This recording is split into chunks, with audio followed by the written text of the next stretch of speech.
I'll call this meeting to order. This is September 14th, 2022, regular meeting of the Schertz Planning and Zoning Commission. Item number 1 was to call the meeting to order. Item number 2 is to seat alternate to act if required. We have Mr. Commissioner Carbone sitting with us this evening. Item number 3, hearing of residents. Did anybody sign up? Tiffany? Nobody. Oh, okay. So you all know if you're here for the public hearing, you'll have an opportunity to speak during that public hearing. So, item number 4 is our consent agenda, and we have what I think 3 items on there this evening. Item A is the minutes from the August 24, 2022 regular meeting. Item B is PLFP 2022-0144. Consider and act upon a request for approval of a final plat of the Crossvine Module 3A Unit 1 subdivision, an approximately 53-acre tract of land generally located 2,600 feet from the intersection of Ware Seguin Road and FM 1518, City of Schertz, Bexar County, Texas. And item C is PLFP 2022-0142. Consider and act upon a request for approval of a final plat of the Sanchez Residential File Road subdivision, a 2.051 acre tract of land located approximately 1,900 feet northeast of the intersection of File Road and IH-10 Access Road, City of Schertz, Bexar County. Commissioners, do any of these need to be pulled for discussion? If not, do I have a motion to approve the consent agenda?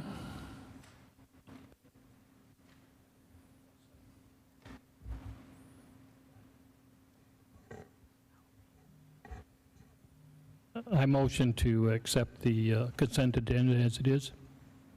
Second. I have a motion to approve from Commissioner Ray and a second from Commissioner Goldick. There's no discussion about the consent agenda. I'll call for the vote. Aye. Aye. Aye. Aye. Aye. Aye. See, that's, if I can still count, that's 6 in favor, none opposed. That motion passes. Item number 5, we have 2 public hearings this evening. The Planning and Zoning Commission will hold a public hearing related to zone change requests and replats within this agenda.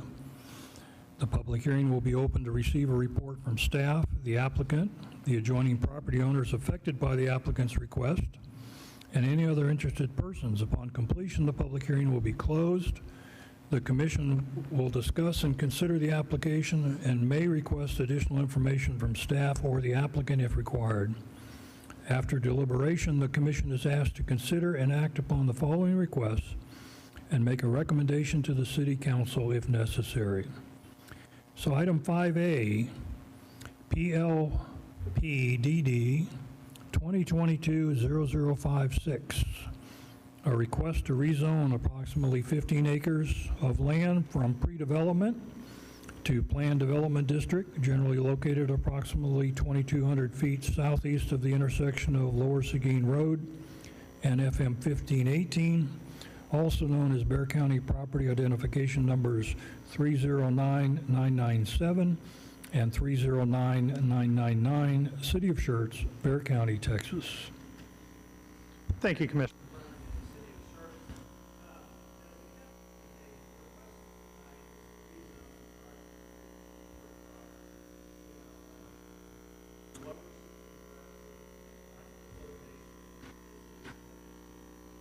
Yeah, excuse me, Brian. Can you folks hear him in the back? All right. Slid down. All right. Slid down. It wasn't me. All right, so I'll back up and redo this. So the request, as the caption indicates, is to rezone an approximately 15-acre tract of land. It's on the east side of FM 1518, which is right here, and it's down south of Lower Seguin Road, which is up and about this location. The property is currently zoned as pre-development. Pre-zoning district we use is typically a holding district. Many other communities use an ag zoning as a holding district.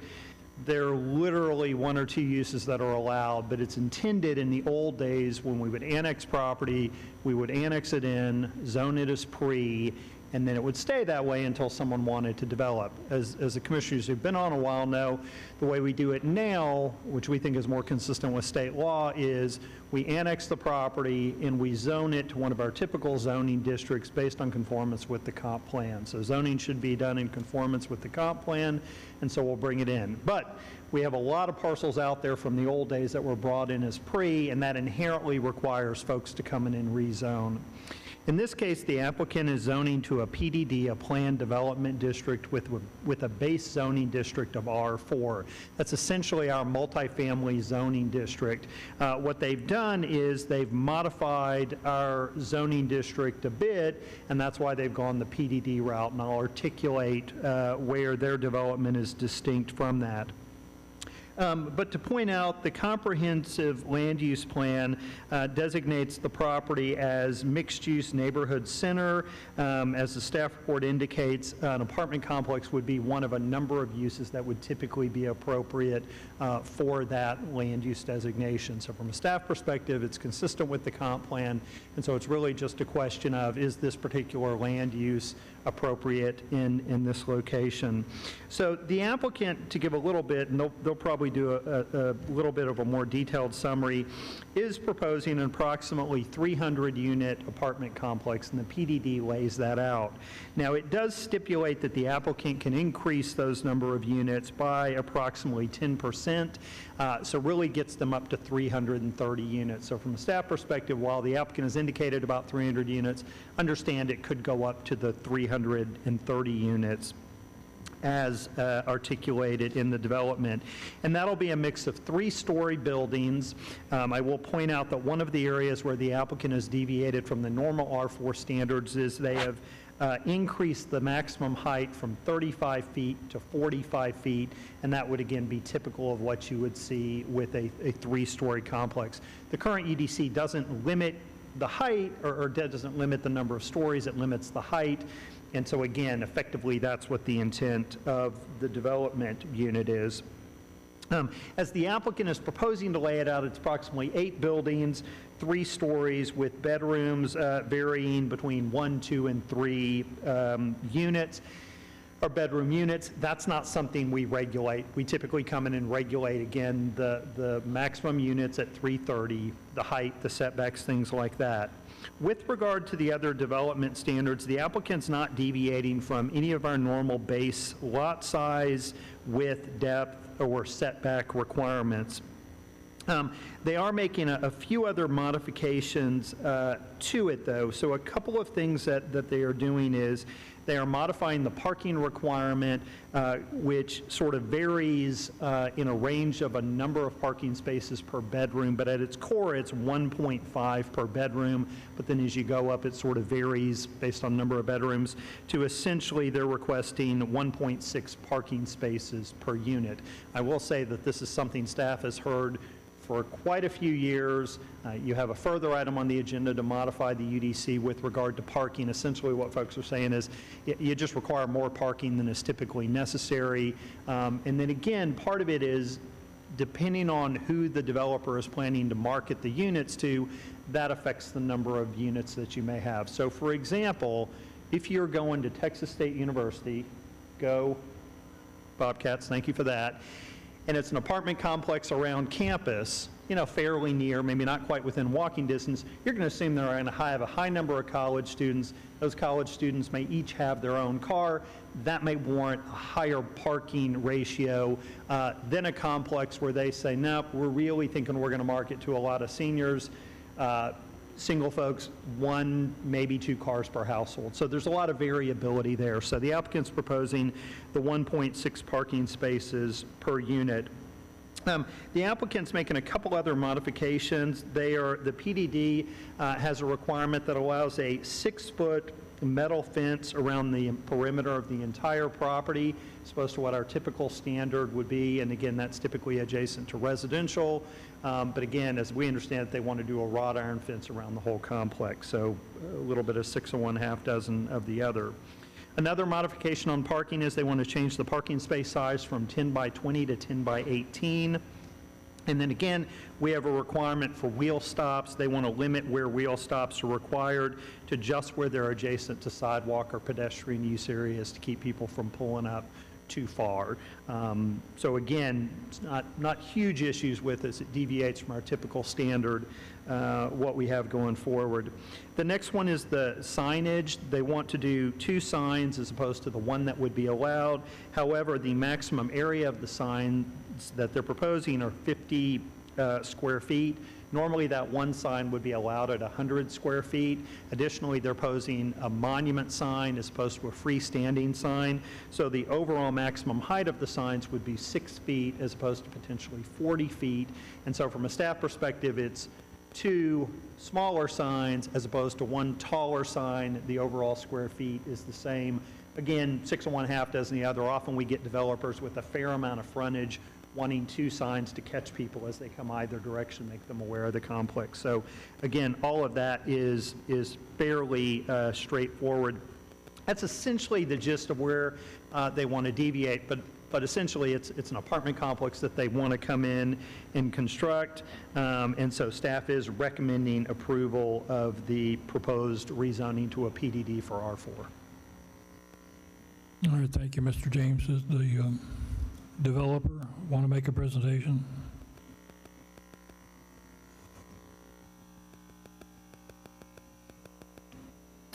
And if you would, please name and address for the record.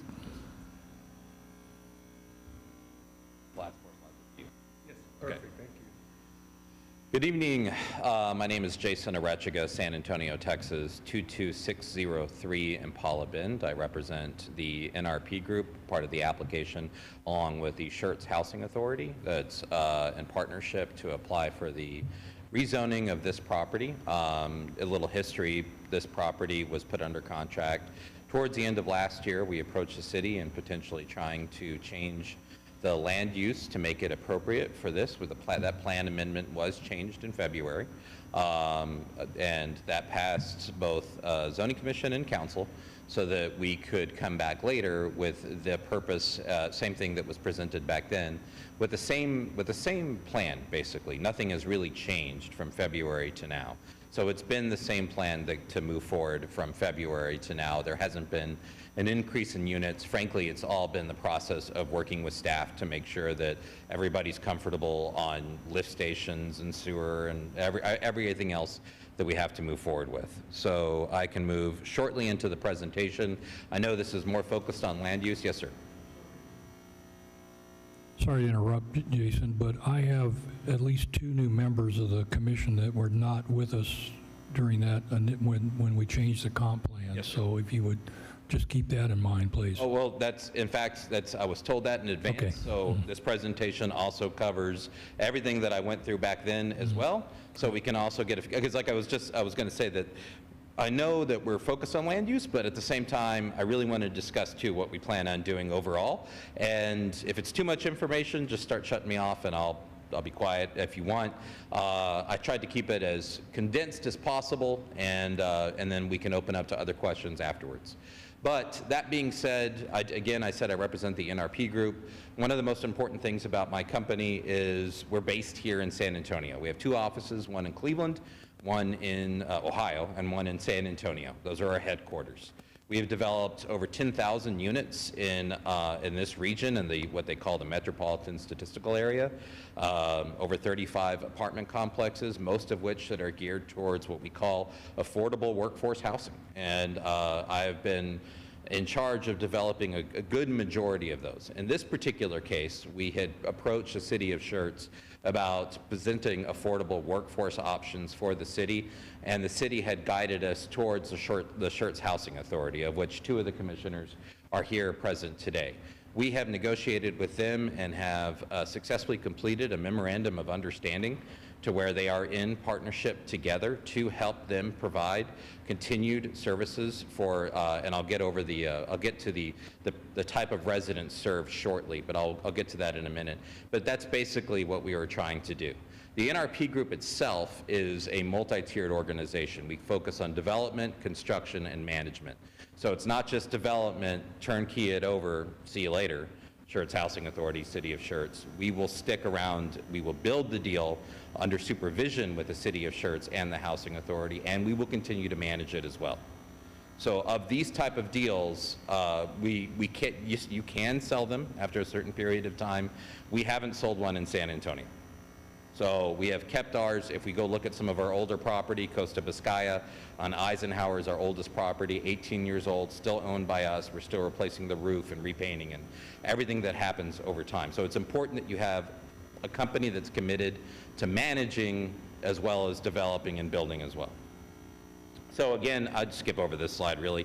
Just one thing to note, that we have been ranked Developer of the Year and Affordable Housing Developer of the Year multiple times, and that's just our footprint across Texas. You are familiar with the location, as staff had pointed out. The general location, of course, just reminding everybody, is on 1518. And close to the base, of which we hope to potentially serve some active, usually enlisted members. I'll get to that in a moment.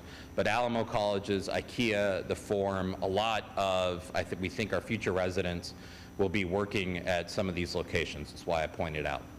The site itself is approximately 14 to 15 acres. The site was annexed by the City of Schertz in 2011. At the time, it was zoned pre and had a estate plan amendment, so it was state, that was the actual intended use. We changed that, like I said, in February to allow for this particular site plan. Not the prettiest site plan, but I wanted to get it essentially to show exactly, for y'all's purposes today, what we tried to work around. So we're staying to be respectful of all the setbacks, including front, side, rear, everything. We wanted to do a tree save. The aerial doesn't necessarily show this, but this was designed with saving as many of the large trees in mind. So you can see a green area, like just an empty space next to the detention pond. That was done on purpose, not to increase the size of the buildings. Also, something that was done on purpose is normally when you see elevator-served buildings, they're 4-story. So when we do elevator-served, because we notice that there's a stronger aging population that we could potentially serve. We also have people, frankly, not aging, but just simply that are mobility impaired. And so every single unit in that big building right there will be elevator accessed and ADA accessible.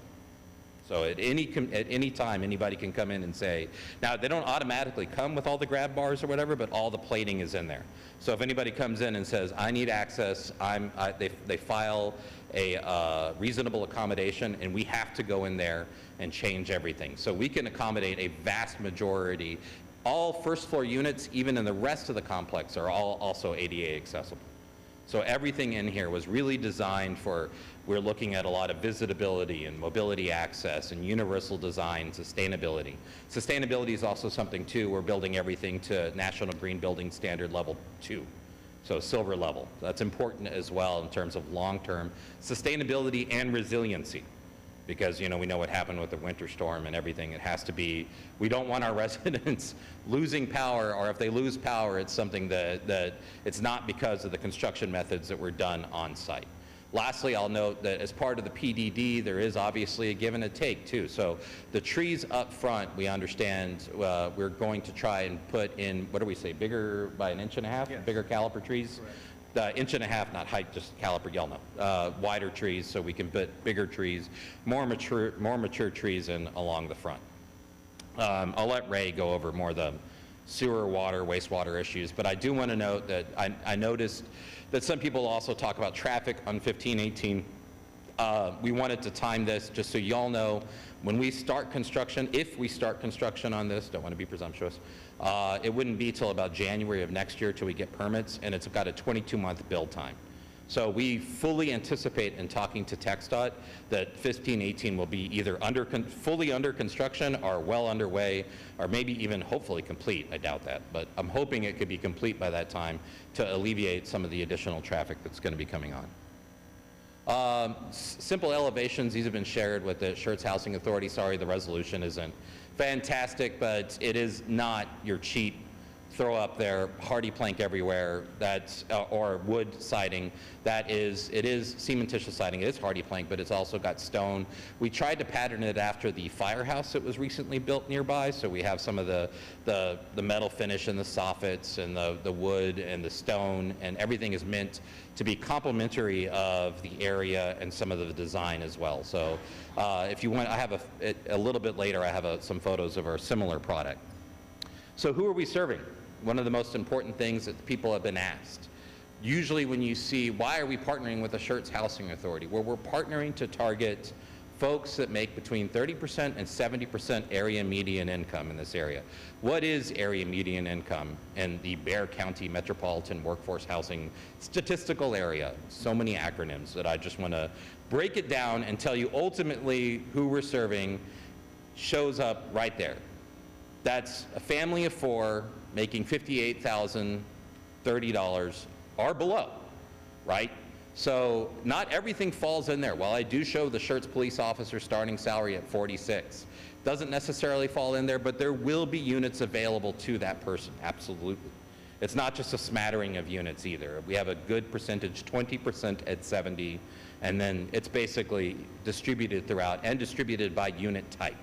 One thing also I'd like to note too, that we also have 4 bedrooms, something really unique in this area. It's very difficult to find a 4-bedroom apartment for frankly around $1,400, $1,300 at the top amount of the rent. At the 30% units, they're actually much, much lower in terms of rent. They're closer to like $500, $600.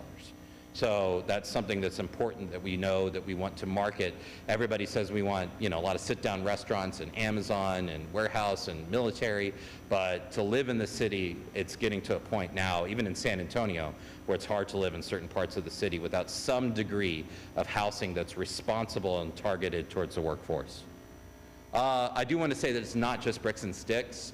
These are photo examples of the exact same type of product using the exact same type of financing that we're proposing. We have resident services that come at no additional charge to the resident. That includes financial literacy, includes computer training, the Homework First program, which is my favorite. That is, the kids can come after school. That to the right is a children's activity room before they put all their art up everywhere. I can't tell you what it looks like now, but that's when it was built. So, but they come after school, they get a healthy snack. It's not a latchkey system where you come home, because a lot of, again, the families are working. We have single parents, or we have dual parents on an income where they're working late. So the kids can come hang out there. It's called Homework First. They don't always do their homework first, but it's safe. It's good. It's a place where the kids can come and be taken care of.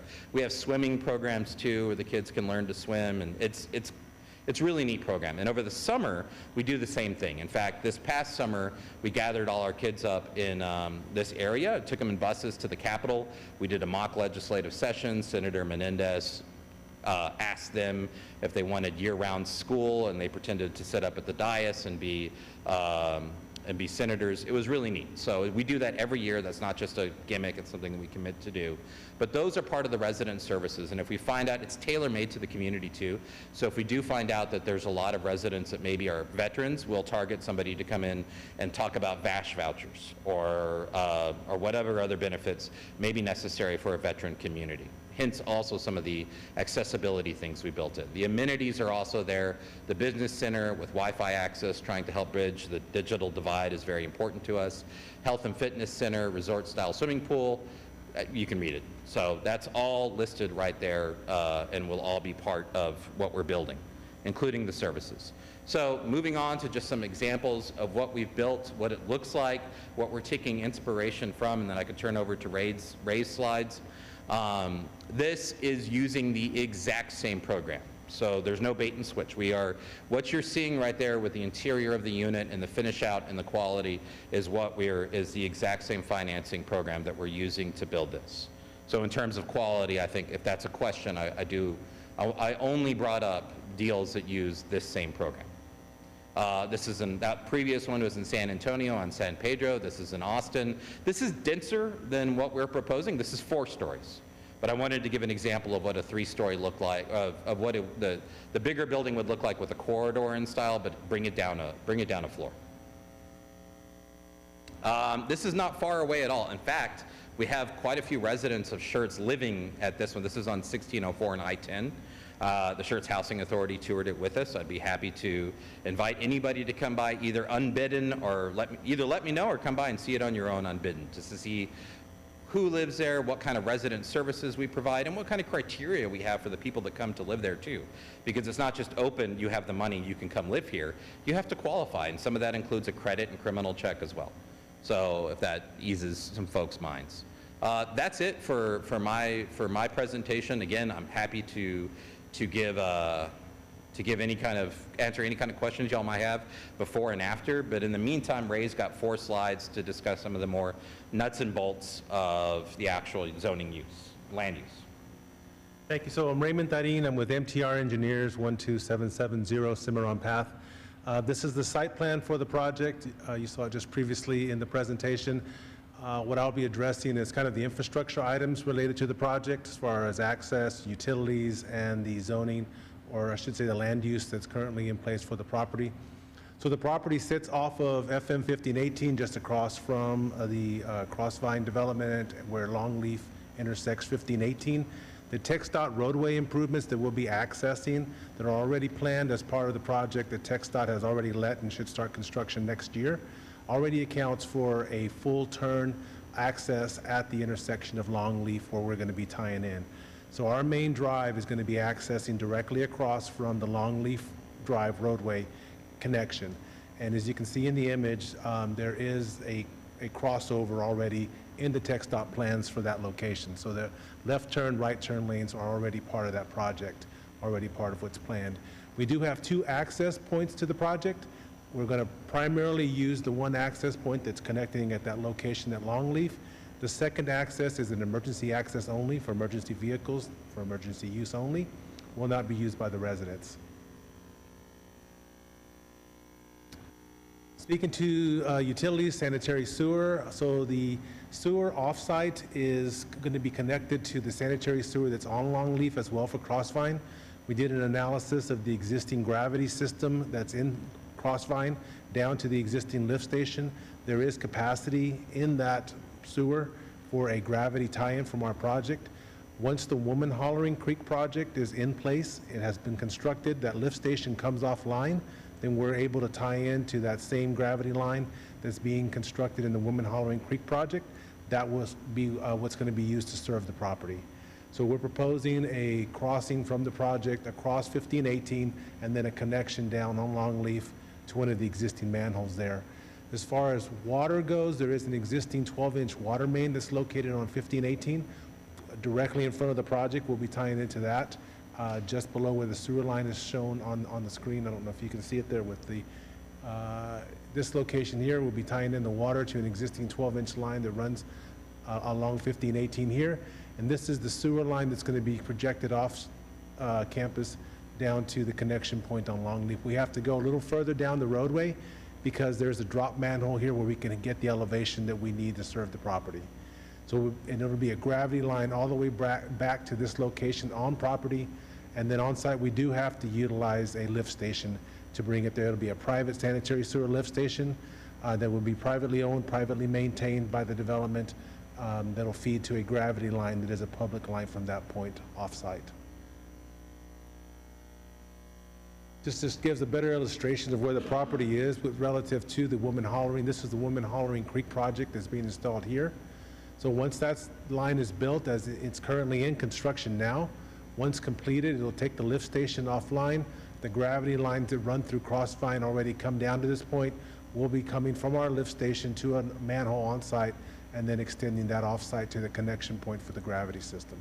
So the infrastructure is there, or very shortly will be there for the project. As Jason mentioned, I think our first resident probably will not even be in the building until the first part of 2025.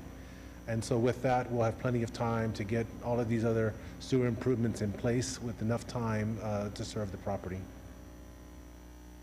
And as mentioned, we've already gone through a comprehensive land plan amendment to get the property teed up. So it is a mixed-use neighborhood center designation on the land use plan currently, which does line up well with the current zoning requested. I have one last thing to add. Just one thing real quick that I wanted to add, and if you'll bear with me here. We did go back, we did a noise study on this property because Randolph is in close proximity. We also know that there's other airplanes that are potentially flying over, and we know where the fast movers come from. It's something we talked about with both the Air Force and reading the studies. We have committed to increase for all the residents, both the insulation, the sound insulation, and the windows, to make sure that they're STC up to 30 or 32 qualified to get noise down to residential levels allowed by HUD, actually well below it. So it's just something that I wanted to point out in advance, that's something that we have patterned after. So that's really it. If you have any questions, I know there's other comments, but I'm happy to address before. All right, thank you, sir. Yeah, we need to go through the public input part, and then once the commission starts their discussion, we'll look for questions.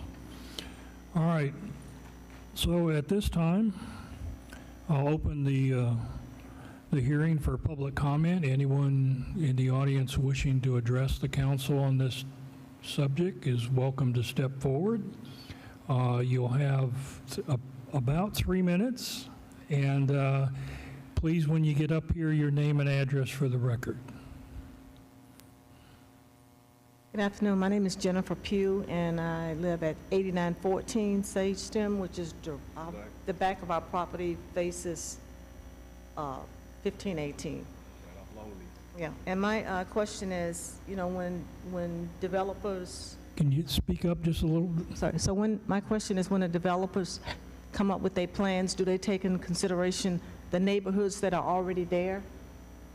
Okay, well, that's... The roads are going to be going through our neighborhood. That's going to increase the traffic. That's going to be safety problems. And when we moved there, that wasn't an issue. So if someone come in with something new, that's going to bring a burden on our community. And if apartments are just temporary residents, and we have homeowners there, we paying taxes, our homes are worth more than $300,000, $400,000, $500,000. How is that going to affect the value of our properties? I know that, the developers say that they're not going to sell it, but who's to say that they're not going to sell it? It can go down, the apartments, and then we're stuck with this in our community, affecting us. And there's a whole lot of other properties on 1518 that's vacant. Why can't they go closer down that way where there's a whole bunch more room? Because just like he was saying about the amenities for the kids after school, they can go and do their homework, they're safe. Where if it's not a gated community in that apartment complex, who's to say that somebody can't walk in there and fool with somebody's kids? That's a possibility, And I just don't think I don't think it's a good location. Okay, thank you. Before you get started, sir, what we'll do is staff will keep track of your questions. Okay. And so when we get to the discussion part of the hearing, we'll see if we can get some answers to that. Okay? All right, go ahead, sir. I just want to know if ever impact study, because we got the new road coming in there. And putting that new road in there, there's already a lot of traffic out there. Are they going to put any traffic lights out there, any crosswalks out there? And did they do an impact study? Or is that, I see the utilities, because that utility line runs right across from my house. So that's one of my concerns. All right. And my property taxes, or that's going to impact my property. Yes, sir. That's it. All right, thank you. Anyone else? Sure, just come on up. You can see it's a mad stampede, so. Okay, so he said that it is affordable. Yeah, excuse me, first thing I need your name and address. Oh, Callie DeSena, 3049 Muntjac. Thank you. So he said affordable workforce. Then he went on to mention that people who are living there must get criminal background checks, but he didn't show us any examples from that. He only showed us 55 and older communities. So I want to know how those ones that don't meet the 55, they meet the other workforce that he's proposing this B2. I want to know how successful they are. What is their crime rate? What was their influx? What was their tax increases for the housings around them? What was the property devalues for the property around the affordable housing? Also, Will they increase police enforcement in our area? Will that be a concern? Will our water and our utilities go up because now we're in a higher flux area? Right now we're in country and a lot of people are on other water sources, so this is a concern for our cost of living, mainly for safety for all of us. Apartments bring a lot of other people, and we kind of liked, when we bought into this where we're at, we pretty much all bought into the country because we kind of wanted country life. And I get development, but I want to know how that's affected, this affordable housing has affected the communities around him with open visibility. Also, our property taxes, like she had mentioned, how is that going to affect it? Will it lower it? Will, you know, back to the values of our property? And our schools, will we be building more schools to help with the influx of people? Will our current schools be able to accommodate everybody? So those are just some of the concerns that came in from other residents as well. And I think that was it. Okay, I think that was it. Thank you. You're welcome. Thank you.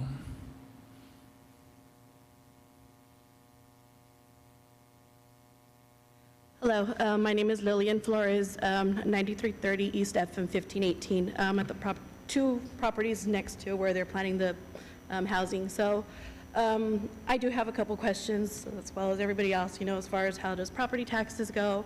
I'm all for, you know, building sidewalks because my children, you know, they go to school around the area, and I rely on public transportation for them, the school transportation, to take them to school, especially my son going to Clements.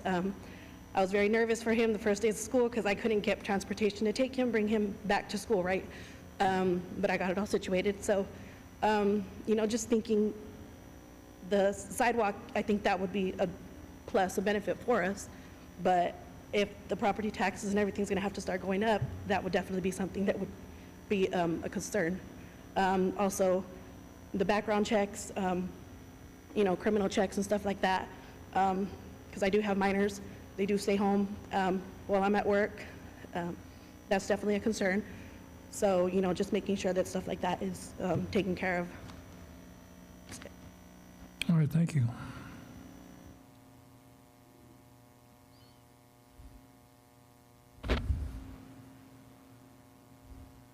Good evening. Tyrone Taylor. I'm at 11709 Hollering Pass. And I'm probably a little different here. I'm not opposed to the plan for the building.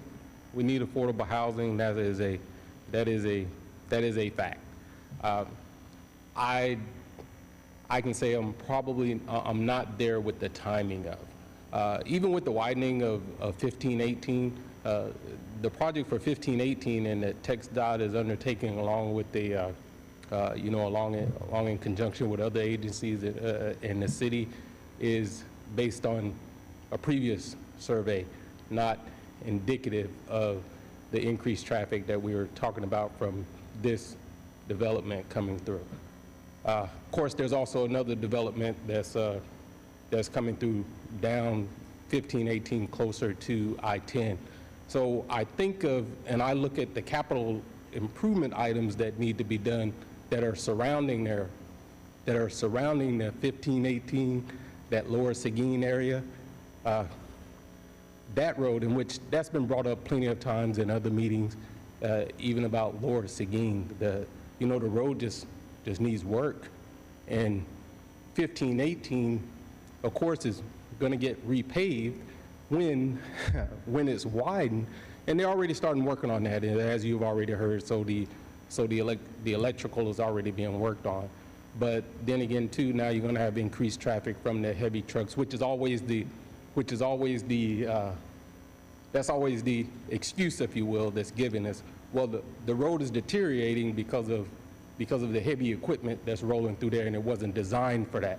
So if we go through with yet again another development, and even as the gentleman said, he's hoping that 1518 will be complete by then.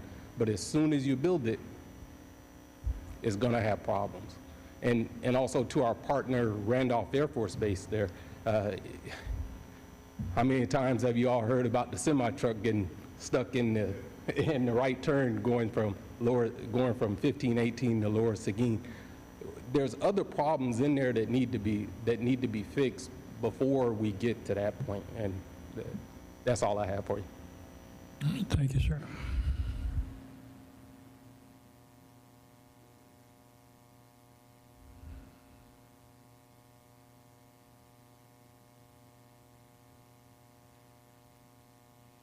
Hope you all are doing well this evening. My name is Wayne Asherbrenner, and I am the broker for the folks that are selling the property there on 1518. I work with, I'm a vice president of land acquisitions with Endura Advisory Group.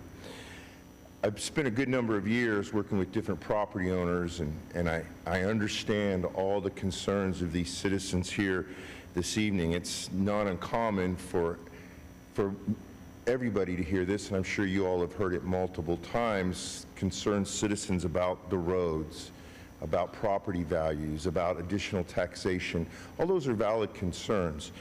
But Schertz has moved very well to address all of these issues. Most folks probably don't know, but literally the majority of southern Schertz is due to be annexed in. In fact, most of the properties down there, if not all of them, the larger properties, were on a delayed annexation agreement, and I think should have been annexed in last year, first quarter of last year. However, Schertz wasn't ready to do that. They had good foresight, and I was one of the people that spoke out most against annexation at that point because we weren't ready. However, we are ready now, and we're very near that. The expansion of 1518 to handle the additional traffic. I know staff and the mayor have been working vigorously on 3009, the extension of 3009. I've been involved with properties where that thoroughfare has been set aside by the developers, and I know it's at the top of the priority list to address the traffic issues, potential long-term traffic issues in southern Schertz.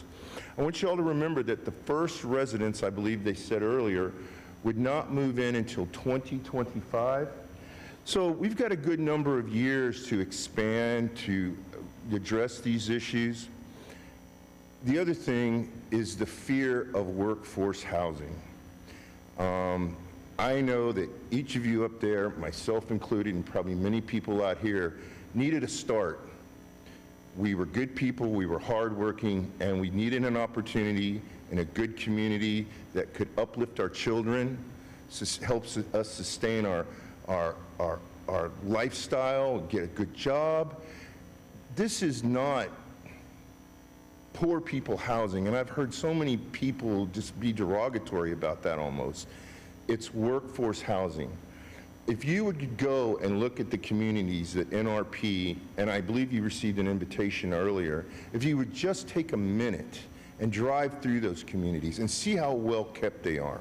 The buildings, the playgrounds, just the general grounds at all. Now, I haven't had the opportunity to be in any of their after-school programs or so forth, but look at the education system here in Schertz.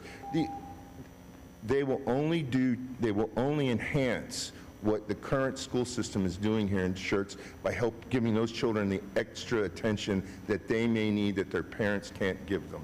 Thank you very much. You're welcome.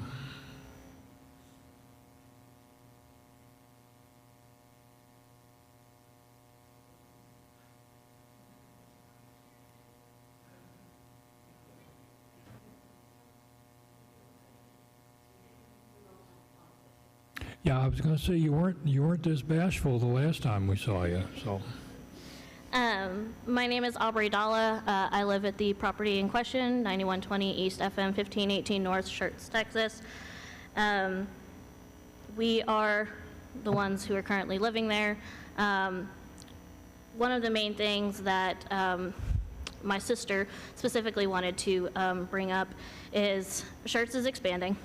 That is no doubt. Where our property is not appropriate for what we have right there. We have cattle right there, lots of cattle. We especially have a relatively young, still growing, longhorn, purebred, papered bull, whose horns are getting longer by the day. What the city slickers who moved in across the street from us didn't realize is weather happens and fences go down. And what happens? The cows get out. And instead of doing the neighborly thing like our rural neighbors and help us get the cows back in, we've had the police called on us for the cows being out. Additionally, the people across the street, in the neighborhood across the street, have illegally set off fireworks. The debris has landed in our yard. The cattle have eaten it, and we have had to put cows down because they had an intestinal blockage from fireworks debris. Additionally, that is right next to a major intersection. Everybody's talking about the traffic. Yes, we know that there's a major intersection right there. With how much traffic there is, how bad is it going to be if you hit a 2,000-pound bull going at 55 miles an hour? Somebody's going to die. There are families living across the street. Do you want your family to be the one who hits a 2,000-pound bull going 55 miles an hour? It is not an appropriate place for cattle anymore. We need to be able to sell our property and move. I know a lot of people who moved in across the street were like, oh, but we like the green space and all of this. That it's not your property. I know you like the view. I know you like the cows. They're real cute. We like them too. But it's not an appropriate place for cattle anymore. They're a hazard. And unfortunately, it's not just an option of, well, don't keep cattle on there anymore. Without the cattle on there, without getting the ag exemption, that property is not feasible to be living on for paying taxes purposes. Thank you for your time. Hi, my name is Karen Dalla, and I am the property owner of 9120 East FM 1518 North. Now guys, because I'm the property owner, I have the right, according to Texas law, to sell my property. That's the way it goes, okay? I understand people are concerned around us. I get it. But again, what Aubrey said, we are sitting on the edge of what Schertz calls their master community plan. Schertz community plan wants to make us, that particular area, town square. A farm doesn't belong on town square. It just doesn't. The affordable housing will be beautiful. It will be awesome. My biggest thing, I'm a teacher.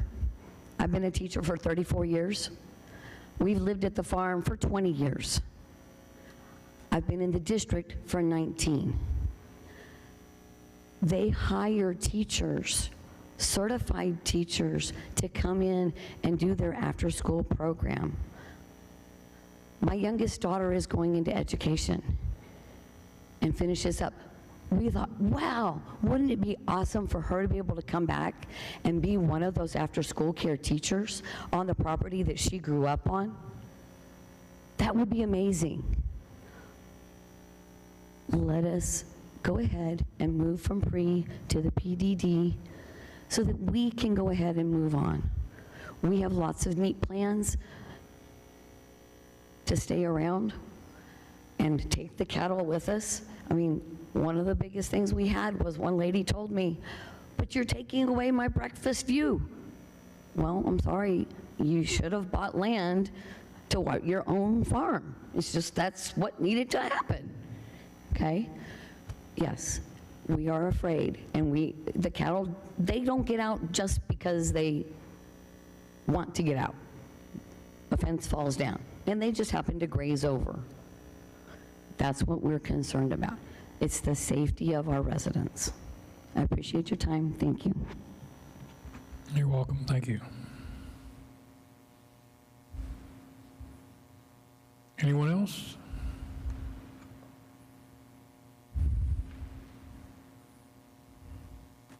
No one? One more time? All right. We'll close the public part of the public hearing, and commissioners, if you don't mind, I've got a couple of questions.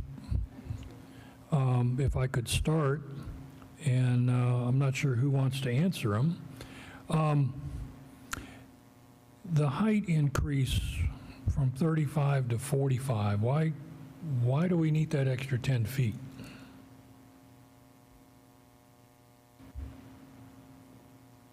It could actually, it honestly could come down a tiny bit. 45 was just to give extra room for the pitch.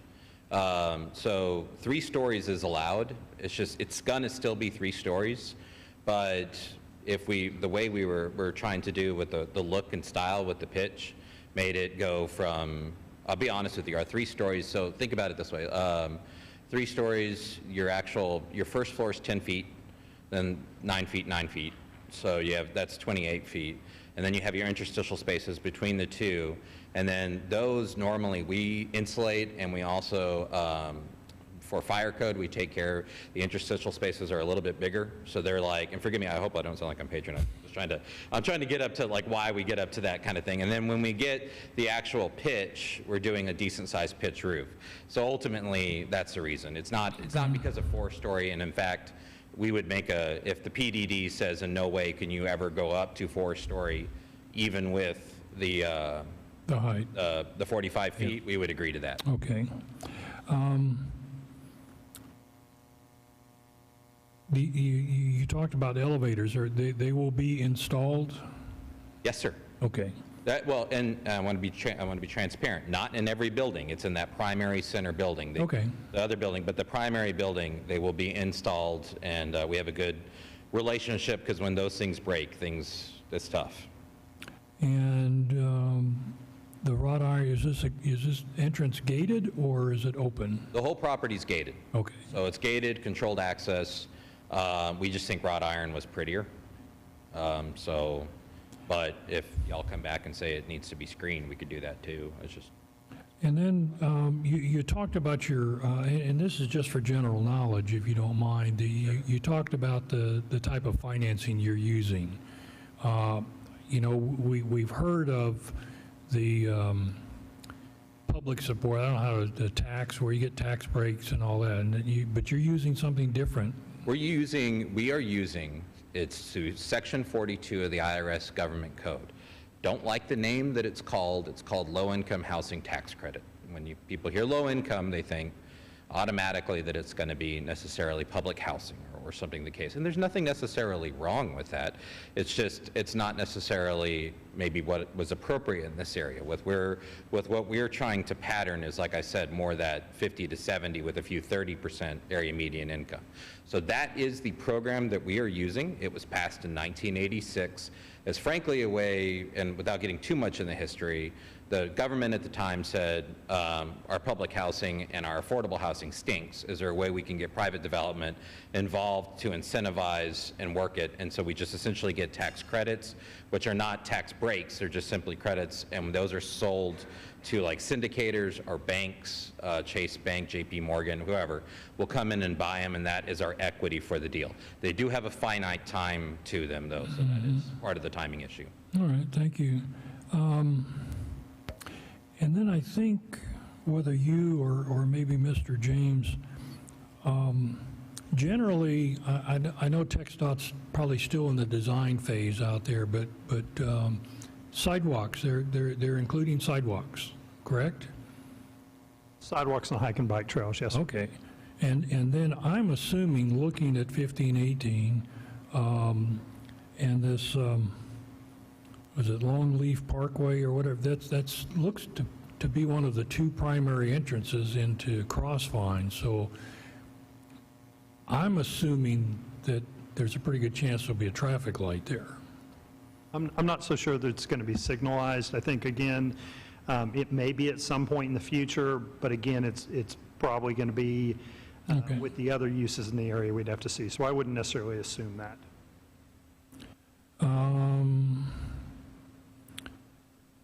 Okay, I got the sidewalks answered, and the traffic light. One of the public speakers asked about your tenant mix. You know, because we're talking workforce, so typically you're talking, and I've said this on other projects, and there was a point brought up by the the broker back there, when my wife and I were first married, we lived in subsidized housing, and we never, you know, that was our start while I finished college, and you know, that, I guess we'd have ended up living with mom and dad if it hadn't been for that. So there certainly is a need for that kind of thing, and I think in a lot of cases it's gotten a bad rap. But what kind of, can you shed some light on the type of, or the age groups, or? And they really vary. We get a lot of families. I'm not trying to pull heartstrings here, but we do get a lot of single parents. We do. It's just reality. I mean, if you go look at the Arcadian that's nearby, that's common. We do get a lot of retail workers. We get a lot of medical assistants. We get a lot of clerks. We actually don't get that much military. I'll be honest with you, most military, usually because of bonuses, makes too much. Now, E1 and E2, they would qualify, especially at the 70%. In fact, E3 and E4 probably would too, but it also depends on years of service. Yeah. So I can't really say what that is. Now, as far as, I'm sorry. Go ahead. Yeah, but you're not looking at it's not a 55 plus or 50 plus community. It's basically. No, sir. It's for everybody. We have noticed, though, there is, in general, an aging population, as we noticed, and so that it is kind of geared, that main center building is geared to accommodate everyone. Okay. And then Brian, this last one is probably for you, but the PDD says 1.6 parking spaces per unit, and so I'm assuming rather than per bedroom, as the UDC says, this is the entire apartment. So we can have a one-bedroom apartment with 1.6, or we can have a four-bedroom with 1.6. That's right. That's right. Okay. And as far as narrowing them from 20 to 18, you know, I tell you, I notice that when I go to Universal City or I go someplace else and I've got to pull into what did they used to be, 18, I think. I miss the 20. It used to be 9 feet wide. 10 feet, the 10 feet wide is what people seem to really like. They like the depth as well. But, you know, this is a, we're not talking general public parking, so, you know, we may be okay there. And then I just wanted to make a comment for the people that talked about police presence. I beat the drum quite frequently that we don't have enough police officers. And I think everyone in the city, including city council, is aware that we could certainly do with a larger police department. Unfortunately, it's not that easy. You know, more people, higher taxes, and I think a lot of police departments, including ours right now, are struggling. They're focused on quality. They want to hire the right people rather than just hiring a warm body, and that's causing some issues. But it's an issue that city management and city council, I'm sure, are aware of. And you know, the other general comment is, you know, I spent 25 years in the Schertz Fire Department. And you could run from 78 to I-10, and there was nothing, just the farmland out there, other than that welding shop that's down there towards, you know, there were a few structures out there, but I get it, the traffic's going to be a problem, but part of that problem, you know, Crossvine is part of that problem. Alley Heights is, you know, all the development going in out there is part of that problem. It's another one that we're aware of, and unfortunately, TxDOT, the way they work, they're 10 to 20 years behind the power curve on everything they do. You know, when I moved here, 35 was 2 lanes in each direction with a grass median, and now they've expanded it to 3. Well, what they really should have done is expand it to 4. But that's not how they work. So. And again, Mr. James can tell you the other thing is the unique configuration of the city, that FM 1518 is the only north-south connector for the city, from 35 to 78 to Interstate 10. And so anybody, you know, you folks that live out there, if you want to shop at H-E-B, how do you get there? You come up 1518, 78, 3009. Again, if you're here long enough, you know, the city's master thoroughfare plan shows, and it won't be called FM 3009, but I use that that road eventually will go all the way Interstate 10. But that's a long, slow process. And, yeah, again, I think it's something that's on everybody's radar, and we're trying. Okay, enough for me. So Chairman, if I may, can Yeah. I make a couple of points real quick?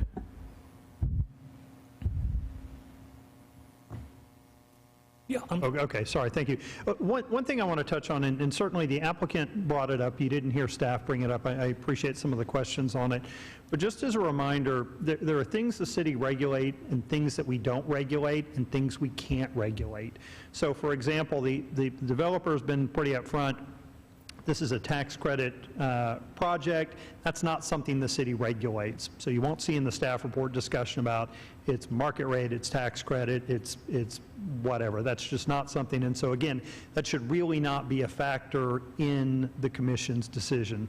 What you have is a zoning case for a land use change from what it is to what they're proposing. Again, we don't regulate that it would be a tax credit project. So again, not that they're planning to do this, don't doubt that they're planning to move forward, but certainly if the zoning were approved, something happened, they sold the property to somebody else, somebody could come in and develop under the PDD as it might be approved, would not have to be a tax credit project. So I would simply caution you on those items. That is not something that the city regulates. We don't regulate what the tenant mix would be or things like that. We don't regulate who the folks that may rent there. Again, I appreciate sometimes it's useful for the residents to know, but again, we would remind you that the decision is really a zoning case. It's from what it is to what they're proposing, and certainly a lot of the information you've heard tonight is not really part of the zoning, and with regard to your decision isn't relevant to that decision per se, but I appreciate the discussion informing the residents. all right, yeah, thank you for The that. candor of the applicant. I ask a couple of those questions purely for education. Yep, and you know this, you've been around, again, just want to make sure that Okay. everybody, maybe the newer folks, remember that. So. Go ahead. Yeah. You had many of the same questions that I had, but in regards to, I know you keep referring to it as workforce. Is this the applicants that come in to reside there? Is it an income-based program? Yes. Okay. All right. Income, and then with the other checks too. The background checks and all that? Okay. And again, I'll remind you, just appreciate it, good conversation. None of the folks, I don't think any of us here who live in a house or live wherever have a background check to move to Schertz. So again, useful for the residents, often questions that we get asked. But again, I don't think anybody in Crossvine or Rhine Valley or Woodland Oaks or Jonas Woods went through a background check to buy a house there. Maybe Commissioner Breaux. I have a question. For the planners, with the administration's push towards electric, are you guys looking at EV possibilities in your plan? Most of our developments now at least have one or two chargers. It's really only one or two. We can, I mean, it doesn't make a difference. We could bump it up. They're actually not nearly as expensive. We are doing it, I mean, okay, this is reflective of the market. We're doing it in Austin. Yeah. Like a lot.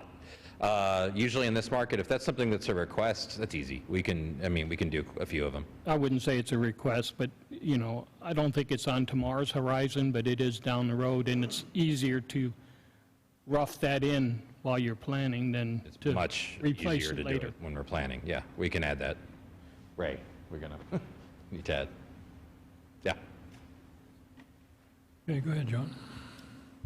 I have two questions. One, I just wanted to make sure that the Air Force is good with the height. You said that earlier, but everything that flies around there, as if you live down there, flies low. And so 45 feet, it just looks, they're supposed to be a lot higher than that. I know they are, but that doesn't mean they always are. So, okay, this is don't want to shoot myself in the foot here. The Air Force gives no recommendations of approval ever. I mean, so like when they say if they're for it or against it, we've talked to them, and what they say is we give no opinion. Stay out of our AQs. Like, stay out of whatever, however you pronounce that. Stay out of that, stay out of the crash zone, stay out of APZ Zone 1, APZ Zone 2. Now, we also have noise contours that you need to look at as part of the study. If you fall within a noise contour of XYZ, 65 to 70, 70 to 75 decibel at a certain given time with like the T-38 flying over, then we'll have a problem. We can actually say we may be against something. You don't fall into that, so we don't care. As far as height, they never mentioned it. You checked with them, right? Yeah, yes, I called them. I'm good with that. And then last question, in your plan, what I didn't see was a bus stop for the children for school. That was the only thing that I was like, you know, there should probably be a covered place for the kids to congregate so the school bus can come pick them up in the morning. We all know how the rains are here, and we all know how the sun is at certain times, and I just think a covered spot for the kids to congregate so the school bus can come pick them up would be a added addition that would be value added. So what happens to most, just so you know, I mean, we're not saying we couldn't do that, but that children's activity room that we showed, it has a separate entrance and exit to the outside, but it's locked, all right? We open it and it's monitored with either a certified teacher or somebody there. So the kids usually gather in there in the morning, and then, especially if it's cold or raining, and then go, and then when the bus drops off, they usually head straight into, if they're part of that program.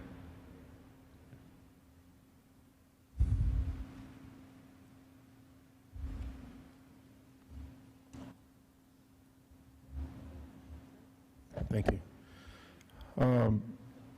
With the changes to our UDC's parking space requirements, I just get the feeling we're trying to stuff 10 pounds of rice in a 5-pound bag. You're limited on your lot size, but I'm not crazy about the 10 by 20 parking space size. I'm really not happy with a 10 by 18, and I understand why you're doing it, but it still doesn't make me, still don't have to be happy about it. And the 1.6 parking units per, parking spaces per unit, that would be quite a sizable reduction from what our UDC would require. Can you estimate what the UDC would require and what 1.6 gives us? Not knowing the mix, it would be hard to say. It is a substantial reduction. So it'd be no. You don't have the numbers handy now. I don't have the unit mix, so I don't have the unit mix and not having the bedroom mix. So not having the mix of bedrooms, I can't estimate how much parking would be required. And then, based on 300 units, that's going to be about 480 parking spaces. 5% overage for visitors is only 24. That's not a whole bunch. And depending on the mix of who's going to be in there, 24 visitors could be a dramatic, it could be a real low number as opposed to what would be needed in there. So it all depends on the mix. And also the 480 parking spaces, that's very dependent on what the mix is going to be. I don't like it. Apartment units are cramped enough as it is. And this reminds me of a really bad college apartment complex where you got to suck your stomach in and drop all your books to open your door to get out of a car. So I'm not real crazy about that. And then these comments that we just received, and I don't know if there's anything we can do about it, but I feel for Mr. Fairley and his hay property behind the unit. He's going to have to, I guess he's going to have to deal with this apartment complex if it goes through, but he'd have to deal with any type of development that comes through. But a 6-foot wrought iron fence, however aesthetic it might be, is not going to do him any favors.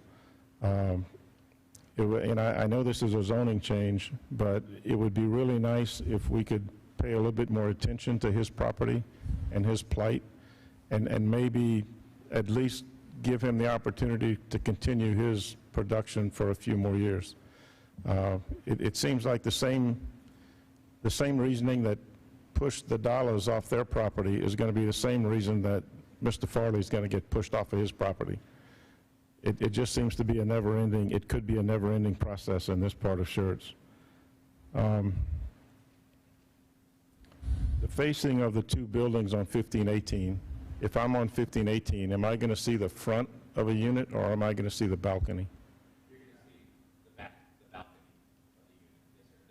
of the unit. Would it make any sense to flip it around so I can see the front and have a We can certainly look at a little that, bit sir. better view? Would it be appropriate if I could address the fence question too? Sure. If it's, we can work with staff, and if they would rather be something solid, we can work with that, absolutely. Yeah.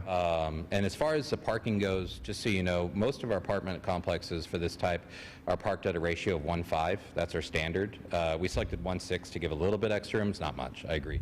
And so we normally find, again, with the family mix, with the 3s and 4 bedrooms, it is children, a lot of them, so that it normally blends correctly. If you look at a lot of our other deals, what we typically end up doing is, when most cars park somewhere, they get at that oil slick or whatever eventually, we count them up when, like, during the day with the Google satellite images, or we'll fly a drone and we say, are we parking this thing appropriately? Are we going to be pushing people parking elsewhere? So that was a very conscious decision to try and make sure that they're still adequate. One of the deals that I showed up there actually has 1.25 per unit, but that's more of an urban deal, and so it's more appropriate. So that's why this was increased. Finally, as far as, like I said, as far as the fence goes, we're happy to look at that and do something that probably not wood, because that falls apart and looks ugly. We could do maybe fencecrete, which is, solid masonry type fence, if that's something that would be preferred. But again, we're happy to work with staff. And as far as the other one, as far as flipping the units go, I can't promise anything on that. I got to look into it. It'd That be one nice. changes the I building think up a it'd be little nicer to be able to look at the front of a unit than looking at the balcony and all the stuff that accumulates on a balcony in an apartment complex. So. Though we also, just so you know, we have balcony codes. They have to be kept to a certain. I know, I get it. Codes doesn't always work like that. Codes is codes. Yeah. And since you're up there, can you address, will your units have any additional noise insulation than a normal unit that might be someplace else? Is there additional? We only did it because we wanted to make sure. It wasn't required, because we did have, and in fact, Brian is working with our engineering group, our Phase 1 engineering, called Phase Engineering is the name. They did a noise study. It technically wasn't required. We still bumped it up anyway, because we also heard, we don't really know what the Air Force is going to bring out in the future. We know they're looking at that Red Hawk and a couple of other aircraft that may come in that may or may not be louder. We don't know. So we did increase from what is typical standard. We did increase the insulation from noise, and we did increase the type of windows from typically an STC 28 to at least a 30. Okay, thanks. That's all. Road, just as a reminder, our building code of the Code of Ordinances has a requirement for increased sound attenuation above a certain noise contour around Randolph. But again, if he says they're not within that, then I trust him. Go ahead. Sorry, I had one more question. I wrote it down. You said that center building is the only one that's going to have the elevator, correct? Yes, sir. So how many dedicated ADA units do you have in that center building? We do 5% dedicated that are just automatically built with the grab bars. But every unit, at our cost and no additional cost to the resident, must be with any reasonable accommodation, and we can't ask why because of HIPAA. But if they come in and they say that we want this to be ADA accessible, we have to go in and do it. So put in the grab bars, remove like a lot of the stuff with the cabinetry, the shelves and everything. But everything else already comes with the lights that are appropriately high, switches, everything else.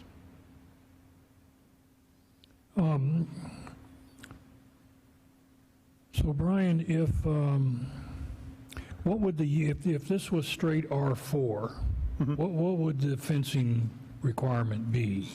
So it's the required fencing adjacent to residentially zoned or used property, and that fencing options are?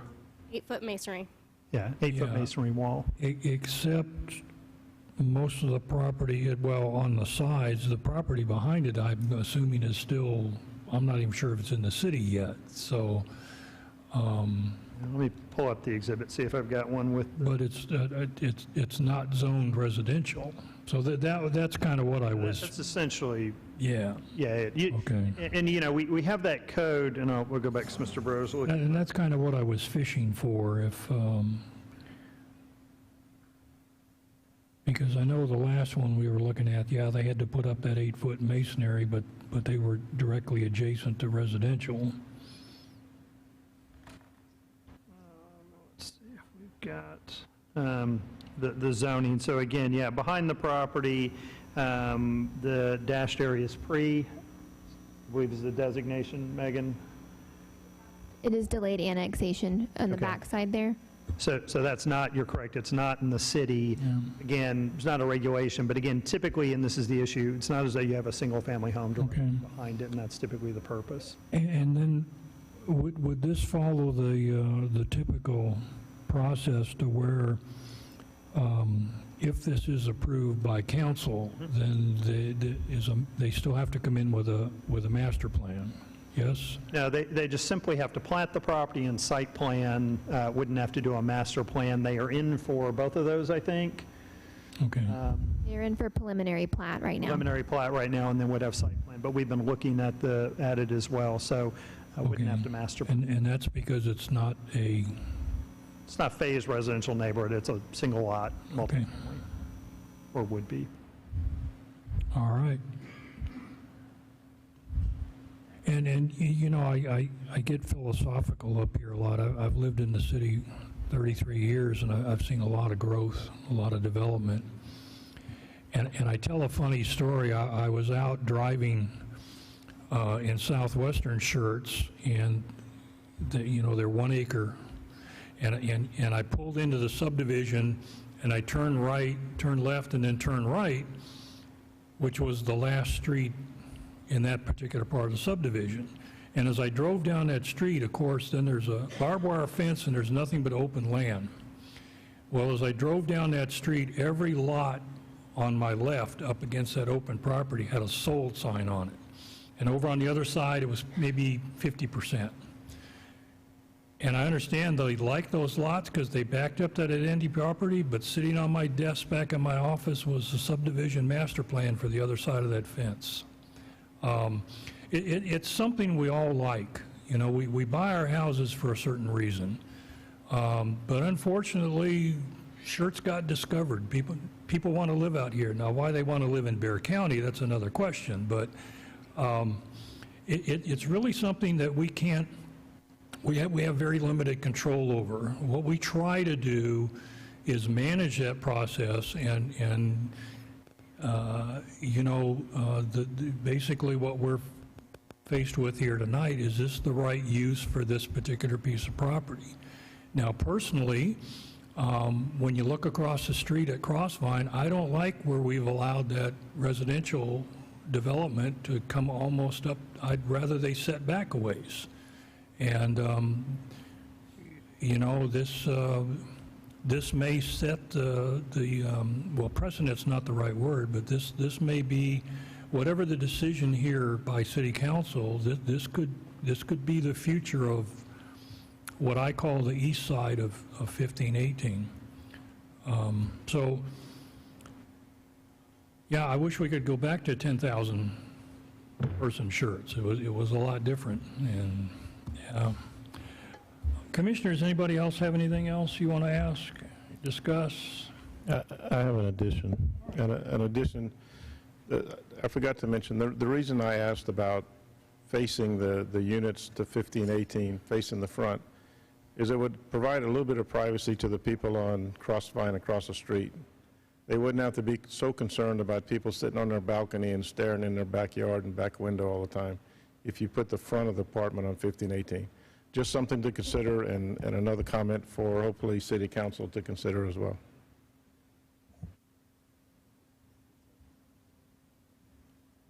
I just had a quick question about the length of time for ownership. I know that you said that the last property you had in San Antonio was for 18 years.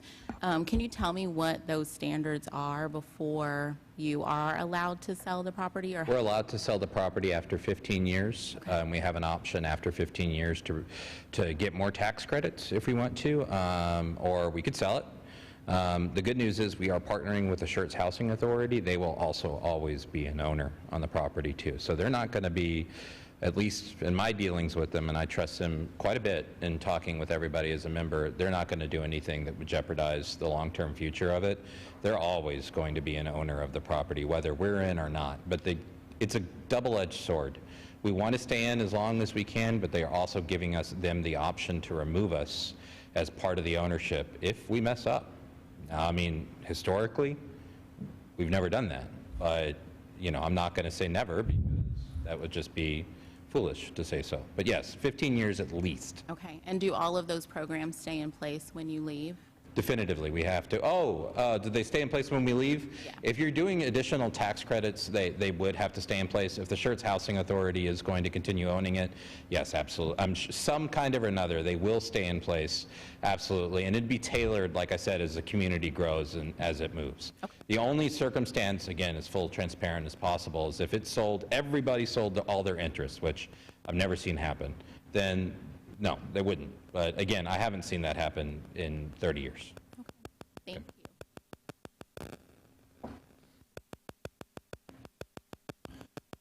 All right, Commissioners, this is a request to rezone. So we're limited to making a recommendation to City Council. And as we've heard before, we kind of have three options. We can recommend approval as submitted. We can recommend denial as submitted. Or we can recommend approval with modifications if there's something that you know, we think would make it a better project, or you know, something we really want City Council to consider. But be aware, if not all of the City Council members will watch the video of this meeting. They'll hear the public comments. They'll hear our questions and comments.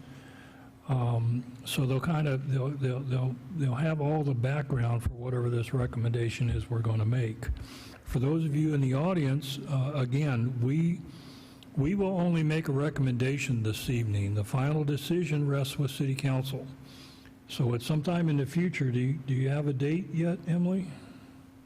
Tentatively set for October 11th. October 11th, that's tentative date, but you can watch the City Council agendas for this to come up again if you'd like to come and address them and express your concerns directly to the final decision maker. So, Commissioners, unless we have other questions or want to continue this discussion, I'm looking for a recommendation to City Council.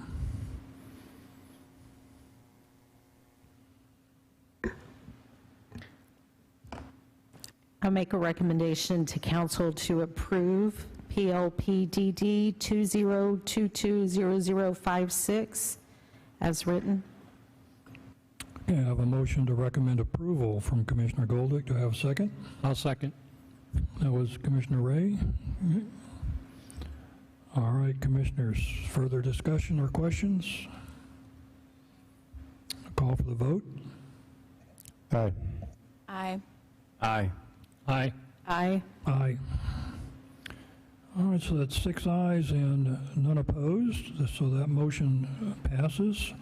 And again, October 11th. All right, moving right along, let's see. Item 5B is another public hearing. This item was originally on our August 24th agenda, and it was postponed to tonight's meeting. It's PLUDC 2022-0135, hold a public hearing, consider and make a recommendation on amendments of Part 3, Schertz Code of Ordinances, Unified Development Code, to Article 5, Section 21.5.11, Specific Use Permit, Article 9, Section 21.9.7, Landscaping, And Article 10, Section 21.10.4, Schedule of off-street parking requirements. Thank you, Commissioner. So appreciate taking the time. Hopefully we can get to this tonight and get through everything because we didn't go as long on that case as we did last time. But we want to hit recommendations for 3 areas of changes, not necessarily expecting the commission to act tonight. Want to cover it with you. If you want to act, you can, or you may want to say, let me chew on this, let me think about it, bring it back next meeting, let's talk about it some more. But as the staff report indicates, one of the things that we have a requirement for a specific use permit, it has a requirement that a site plan be attached to that. And so again, if you want a gas station convenience store with pumps, if you want any of a number of other uses, the requirement in the UDC is they have to include a site plan. The challenge here is the SUP is essentially a zoning event. And the specific use permit is required for certain uses in the Code of Ordinances that we're not comfortable allowing by right. We may be in certain circumstances, but not in others. And so that requires the SUP the code lays out. And it's essentially, as I said, a zoning event. If the City Council does not approve the SUP, then they cannot do the use. The issue that we have from developers is to draw up the site plan and include it requires a significant amount of time and money. One of the issues we run into is if they just throw together something, they get a bunch of comments from staff saying it doesn't meet this, doesn't meet that, doesn't mean this. And they're kind of saying, I'm just trying to get something with this SUP. And we say, we know, but it requires a site plan to be attached. The flip side is if we don't take a close look, it's approved, then it could lead the developer to think, well, it was shown this way, I thought we were good. The answer is, well, no, we're trying to work with you. So it's a little bit of darned if you do, darned if you don't. The other thing I would say is that I don't know the number we've had come through. There's a little bit of a running joke, but we haven't had a lot of comments on the site plan that's attached with the SUP. It tends to be a conversation of, do we think this use is appropriate or not? And not that it hasn't happened, it certainly has, but by and large, we don't have a lot of debate about the site layout. So again, every time the quick trips come in, we don't get a lot of feedback of it would be okay or not okay if something was here or there. Now, a little bit of the joke is at council sometimes they'll get off on random things, the dumpster location, dumpster orientation and whatnot, but it's really not germane to it. And so what staff is recommending is that it's not required to include a site plan. We would write it so that it could be allowed. So if it got to P&Z, essentially they could say, we're not going to approve it yet, we want you to include a site plan with it. But by and large, folks would not have to lay out a full-blown site plan with the SUP requirement. And we think that's much more positive for the developers. We don't think there's a real drawback in the community because, again, with the SUPs, we're not typically getting into a lot of debates about if you move this here or you move that there on them. And so we think it's sort of a bit of a win for that side without a negative on the other side. It's not to say that we haven't looked at things, not to say we couldn't, but by and large, it delays the process substantially, where normally someone could come in and say, look, Quick Trip comes in, and they've come in a lot lately, say, I want to put a Quick Trip on this corner, you kind of know what they look like. We could process that application to P&Z within a couple of months and council within another month after that, but we tend to find that we're running 9 months to a year or so to get that Quick Trip that literally everybody goes through, and typically most people go, yeah, perfectly fine for a land use, works there, let's move it on. That's the kind of delay we're talking about, and so what that means is the developer is having to put a longer option on the property, spend more money. At times, if they're doing a large expansion in the region, our process takes longer, they move forward faster in another community, they may have to bump our projects even longer because of that. So we think it's one that, without a lot of drawbacks, we can drop the requirement for it. We can allow it as an option. Again, I think staff, as we work with P&Z and council, can have a pretty good feel for if you're next to a residential neighborhood, which typically is the issue, then maybe this is the time to require that site layout attached to it. Maybe it's a site layout as a full-blown site plan, but we think it's a fairly straightforward proposal. So that's the first one that we've done based on what we get going forward. I'm going to skip to the third, which we talked about tonight, which is the parking space requirement. And it really is this issue we've been getting for multifamily. So again, the requirement is 1.5 spaces per one-bedroom unit, 2 spaces per two-bedroom unit, 2.5 per three-bedroom unit, plus additional guest parking provided at a ratio of 5%. The challenge that creates is a couple things. One is it requires the developer to know how many bedrooms they're going to have in each building when they lay the site plan out. Now, they may have a feel for that, but as they go through the process, they may make adjustments to it. And so do we really how much do we really care about that? I think the other flaw that you have with using the bedrooms, and you heard tonight, is are they getting a 3-bedroom unit because you're going to have 3 adults living together or 3 people over 16 who each have a car? Or again, is someone getting a 3-bedroom unit because they've got a couple of kids and they have the kids in the bedroom, but again, it's they may have 1 or 2 cars. And so those are 2 of the challenges that we've got. The other thing that we've talked a lot about is, I think you heard it some tonight, is this issue of affordability in our community. And certainly it's not just in our community, it's across the country and across the state. If you look at the kind of median new home value in Schertz and SCUCISD, upwards of $300,000, that seems like, wow, we've grown a lot. But frankly, that's pretty similar to what it is in San Antonio. It's just more and more expensive. And so when we talk about what are the things that we can do to provide some affordability, so whether, again, it's a city staff person who, can't afford to buy a $300,000 house in Schertz, whether it's someone who lives here who has a kid, goes off to college, wants to move back and can't afford a $300,000 house, we look at what goes into affordability, and certainly with the lot size issue, part of it is what are our requirements and how much land are we having the developer give up to parking and paving and things like that. And so I think the feeling is that our standard's probably high. It has some challenges because it's predicated on bedrooms, which is not maybe the best measure of it. And then the other part of it is a little bit with apartment complexes, and this isn't always the case, but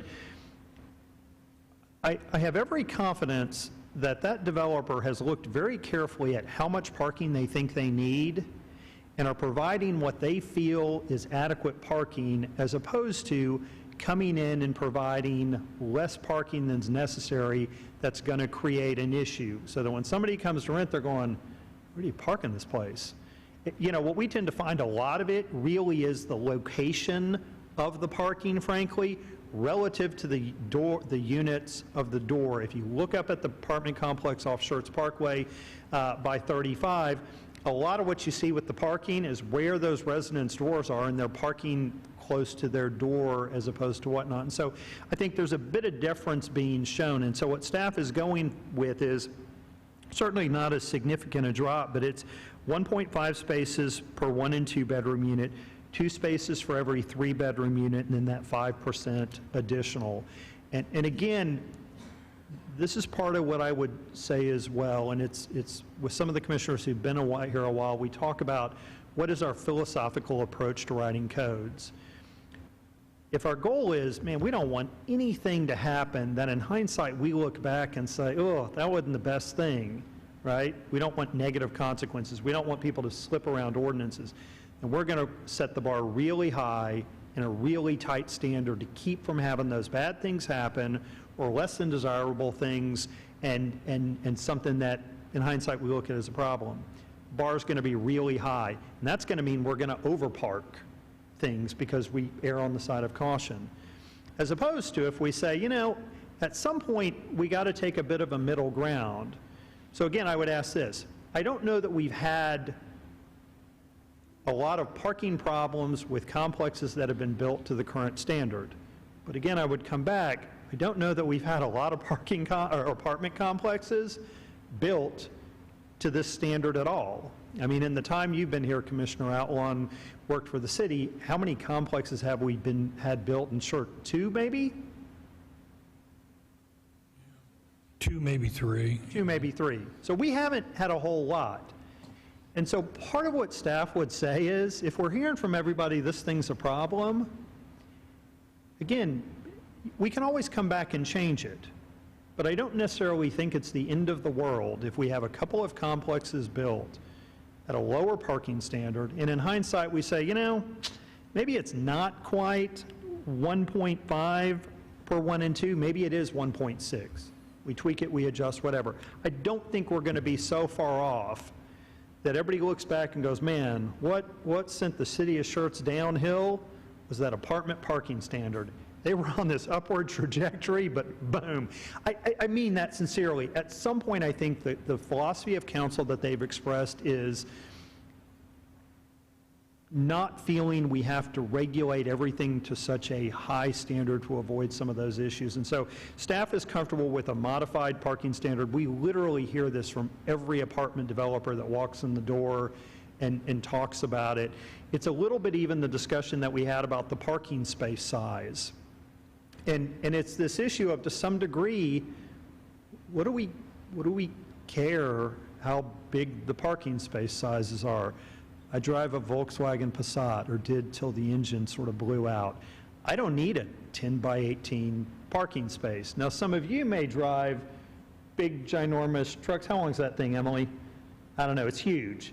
And so maybe needs it, but again, at what point do we have this thing that we like with the additional cost, with the additional runoff? So again, just to let you understand a little bit of the philosophy of staff, I think this is one that, based on what we've heard, based on what we have, we're comfortable modifying the UDC.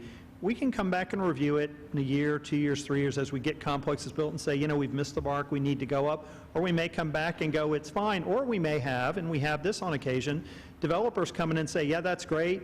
We're going to do a few more than that.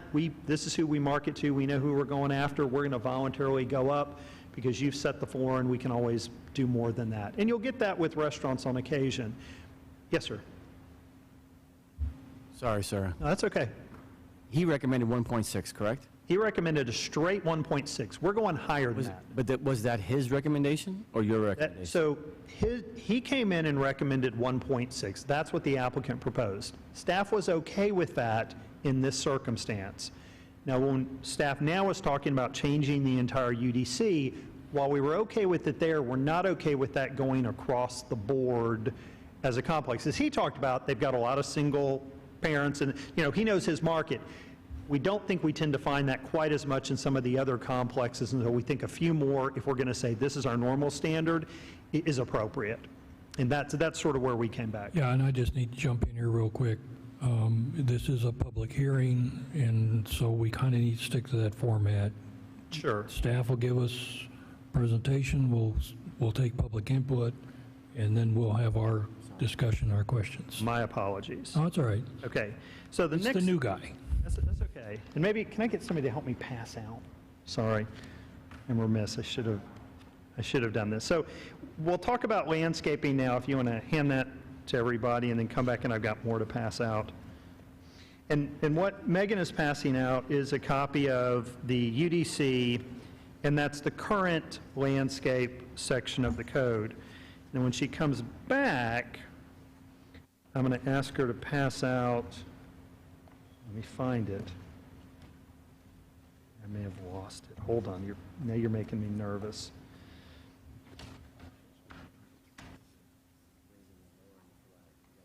Okay, here you go. I found it. I'm good. Is because if you think that's all you have to do to meet our landscape requirements, it's not. Because not only do you have to go to the landscape section, you also have to go to which section, Emily? Which is the additional design requirements. So part of this is allowed. If you come in and want to develop, you need to look at this. But then, oh, by the way, and I often have to ask, hey, where is that section? It's in this additional section down further in the code.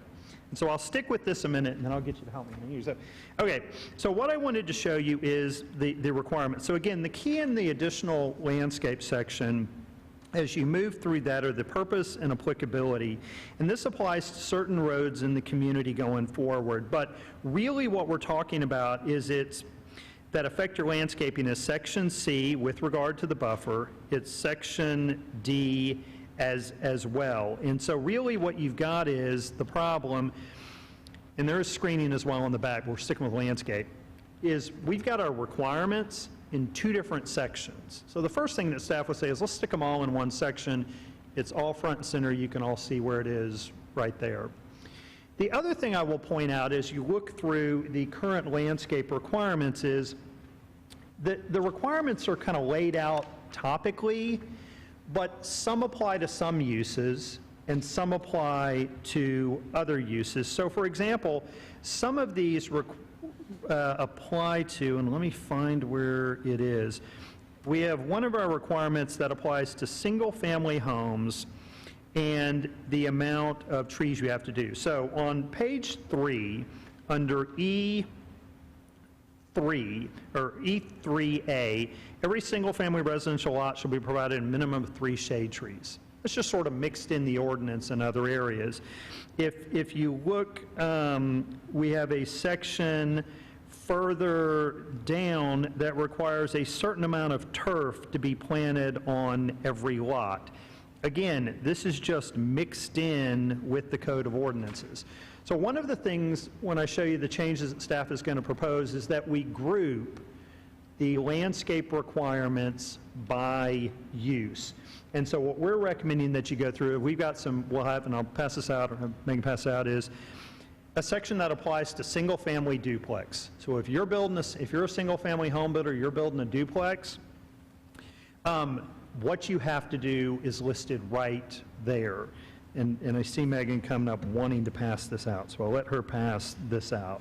And I will say this is not a red line version. It got a little bit complicated, hard to look at, and so I've got it. But what you'll notice first off is, as you go through the code, we've got some general statements, the purpose and the enforcement, that apply to everybody. And then we move into what's required on page 1 under C for single-family homes. So for single-family homes, and we've shortened it a little bit, is prior to a CO that they have to have sod in place in the full front and rear yards except landscape bed and gardens, except if it's over a certain size. We have section 2 that says all of those lots will have an automatic underground irrigation system. The next we'll have is that vegetation and grasses ground cover above 2 inches in height are prohibited in the right-of-way. Landscapes shall not be erected or installed as to a manner to interfere with traffic. Fair enough.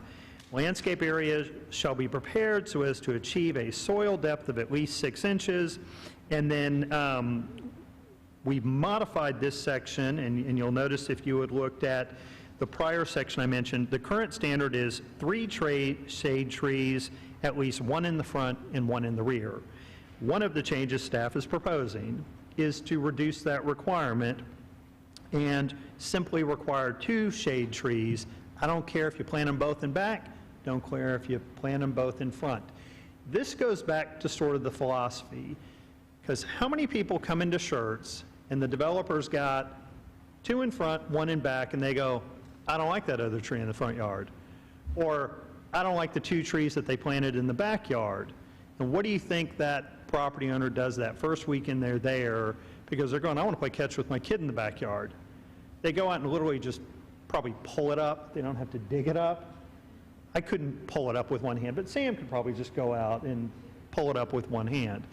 And so the question really is, how much do we feel the need to regulate? How much do we think that for every lot, and keep in mind some of the discussions about minimum lot sizes, that we really think 3 trees is appropriate for every single family home to have at least 1 in front and 1 in back?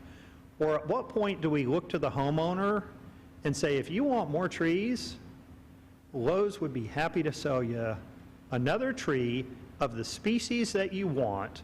Because what did they give me, 3 live oaks? If I'm going to have trees, let's put some pecans in. Again, not for a while, but eventually we'll get pecans out of the deal, right?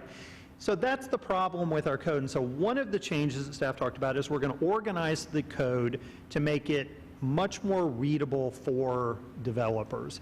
Because one of the biggest problems we have on non-residential, I mean, what percentage of folks doing a commercial project come in with a landscape plan that's got everything that complies with the code? Nobody. Part of it is our ordinance is mixed up. Now again, I'm going to say this right here. Even if we make this change, I would still bet very few, if any, actually submit a landscape plan that complies. Because a lot of what they do is they go, this is what I do in San Antonio, I turned it in, you'll tell me where it's wrong, and we kind of go from there. But at least at this point, they don't have an excuse. We can hand it to them, and it's more legible. So what we've done, though, is we've gone through and we made some changes. I'm going to hit a few. One is it's the tree thing in the front yard. Now, before I leave this, I will say this requirement for the soil depth of 6 inches. When you move to non-residential, we've got generally the same thing. Prior to issuance of a CO, you've got to put your landscape plan in. If you're in August and it's 105, it can be deferred for a few months. That's all in there presently. We've got a minimum of 20-foot wide landscape buffer that's required. Again, if you go to the alternate section, you see the 20-foot landscape buffer. We're just going to say, look, everybody do a 20-foot landscape buffer. Where are you right now? I'm sorry, Commissioner. I moved to page 3 or 2 now. So I'm on the draft one. Draft one. Did you get draft? Did I hand out these? Yeah, we handed them out. Draft one. And as you move at the bottom under D, we've got multifamily and non-residential. When you move to the second page of that on page 2, this is where we start to get into the regulations. And so we've got the sprinkler system. We've got they can't be more than a certain height. They've got can't be over 2 feet. You've got to have the soil depth of 2 inches. So a lot of those are similar, but some additional requirements that make sense for commercial. So that's all in there. Now, I will tell you this.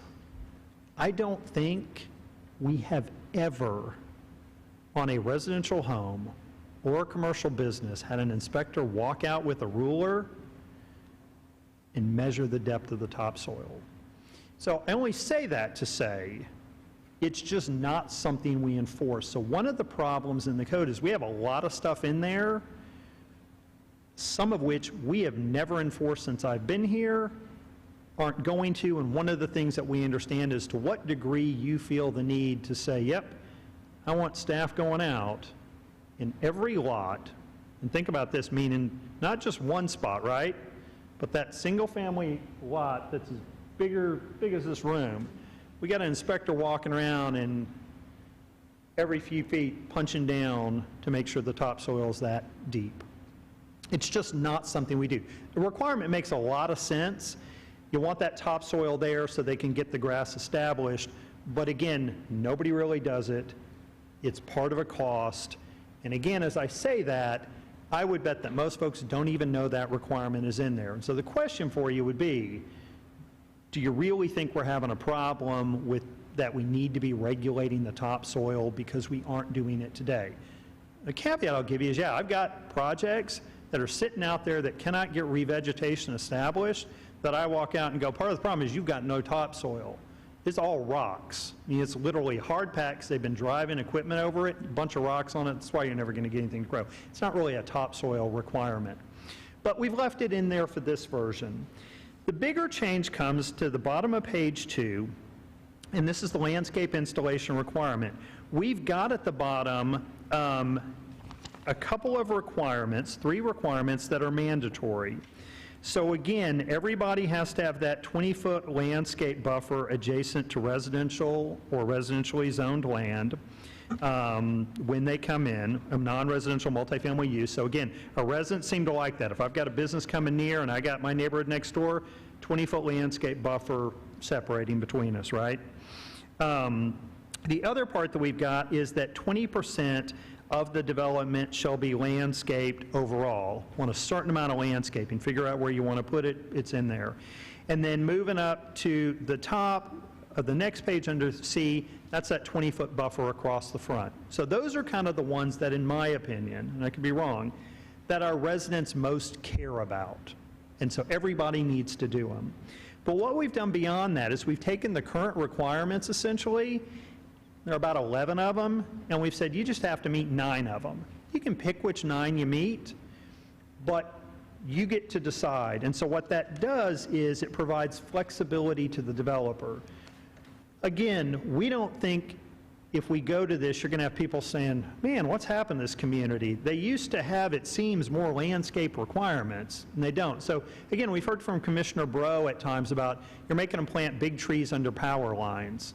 We don't make them plant under power lines, but they don't want to extend it out, so we've got big trees there. It provides flexibility for the developer going forward. That's what we've done with that draft. Otherwise, it's generally the same. So again, what we think we've done is we've cleaned it up to make it more readable. We've dropped that residential standard down from 3 trees, 1 in front, 1 in back, to 2, and we built in some flexibility by saying, here's some must-do, those 3, but then you can pick which of the others, the 9 of the 11, you want to do. It's the developer's choice, and it lets them adjust to the site or the use that they've got. Okay, I'll stop talking a sec, but I've got one more to pass out, or Megan to pass out.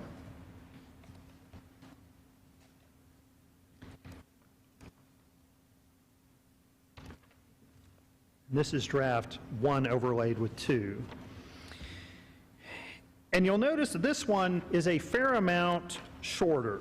This code comes in at 3 pages instead of the prior draft that came in at 9 pages, and the code that we currently have that comes in at 10 pages plus that other 2 pages, so 12 pages, if you will. And so this draft, it's laid out the same way, fairly straightforward. But for single-family residential, all I've said is rather than sod the whole front and backyard, you need to do a 2-foot strip around the edge of the property. It's all we require you to sod. And that's for erosion control. Don't want a bunch of dirt washing off. If you've got a 2-foot strip of sod, then that's enough to catch it. Now, if the property owner wants to seed the land, they can do that. If they want to lay out the beds the way they want to do it after the fact when they've moved in with planter beds and whatnot, they aren't having to rip out sod that was just put in that they paid for. If they want to come in, and I remember when we moved to San Antonio as a kid, our front yard and backyard, it was a checkerboard pattern. It was not entirely sodded. It was essentially laid out in crisscross rows with gaps of dirt in between that filled in within the first year. Reason they did it, it was cheaper, let my parents afford the house. So you don't have to require sod. Sure, the builders would be happy to charge the residents to sod the whole thing, but if we're trying to keep costs down and we're talking about what is our minimum, we've taken that out. The other thing that you'll notice is we've taken out the requirement for an automatic underground irrigation system. So again, I'll point this out. What percentage of folks who moved in here that had an automatic irrigation system installed, do you think that system is operational 5 years later? Maybe everybody's. Commissioner Bro, yours is? Don't doubt it's working. Yours is solid? Yep, that's good. Not everybody's is, I can tell you that.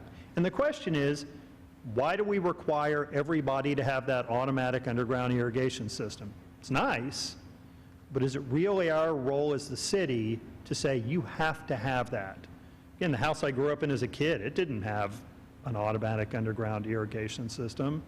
We've certainly had conversations about water in the city of Schertz, correct? And our need for water, things like that. What do you think one of the highest users of water is? It's this automatic irrigation system. So again, doesn't mean you can't have one put in if you want, doesn't mean some builders won't offer it, but is this really the city's role to say you have to have that? Next thing we kind of go through is we've included the provision that says it can't be installed in such a manner to interfere with traffic. But what we've taken out is you've got to have that 2 inches of topsoil, you've got to have any trees at all. The resident wants to put in trees, let them put in trees. If they say, I don't like trees, I'm not going to put in trees, who are we to sort of say? So this is really a bare bones kind of version. What we've done then is for commercial, and it had some problems and cut off part of it that it went through, is we've come back in and again modified those requirements further to reduce the number. So a couple of things that we've got is, one of the things we want to say, I'm trying to see if I copied right here, and it looks like I may not have. And it looks like it did something wrong. But we've essentially done the same thing with the commercial. We've cut out a number of those additional requirements, and I can get it cleaned up and bring it back to you next time. But the question is, how much do we really want to regulate on that commercial? And so can we cut those number of requirements down? Here it is. What we've done is we've come in on the commercial. We have the installation and maintenance stuff, but what we've done is our mandatory provisions, we've got the same ones in there. We've dropped the number of required of optional. We've dropped it down to 8. We've taken out some of the ones that seem to matter less, and you just have to do 6. So that draft 2 is really the bare bones that we think probably bookends the other end of the spectrum. If we said, why are we really getting into everybody's business? What's the minimum we need? Draft 2, we think, is it. So with that, I'll let the public hearing happen. All right, thank you. Okay, this is a public hearing. So at this time, anyone in the audience wish to address the commission on this? Come on up, name and address, please. Hi, Ashley Fairmont, 10101 Reunion Place. I wasn't planning on speaking, but I'm very interested in all of the amendments. And as Brian and Megan and Emily know, a lot of sources of complaints, questions, comments about code have come from me. So I am a development attorney. My specialty is land use and work pretty regularly with your staff on different projects or looking at projects. And I will say that I think these amendments are needed, and I think they will be very helpful. Regarding the SUP process, the site plan is so precise that it requires a huge investment of money up front, and there's uncertainty. We come to you all and we don't know if you would approve the SUP.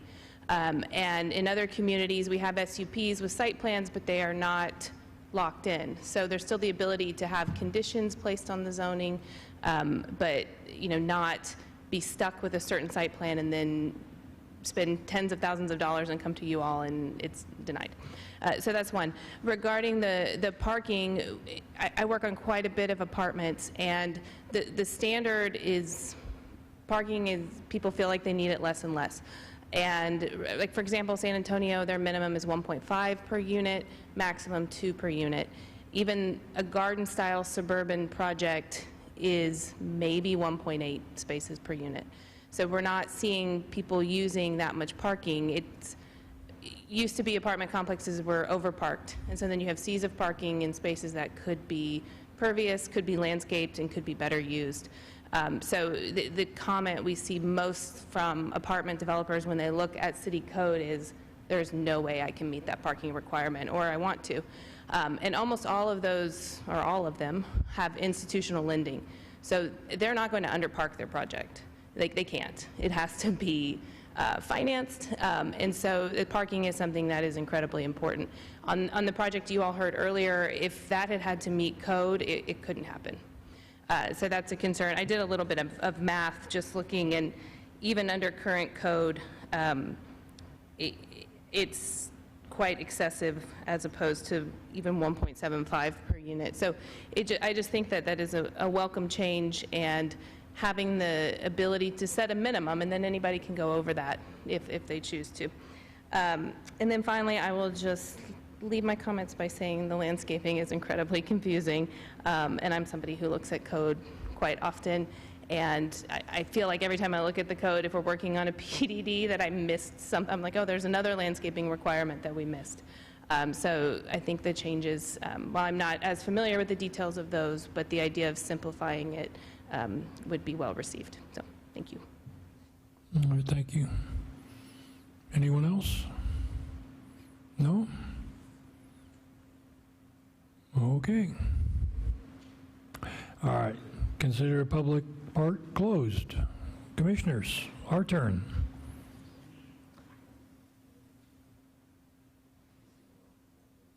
Okay, I'll start. On the single-family residential. Yep.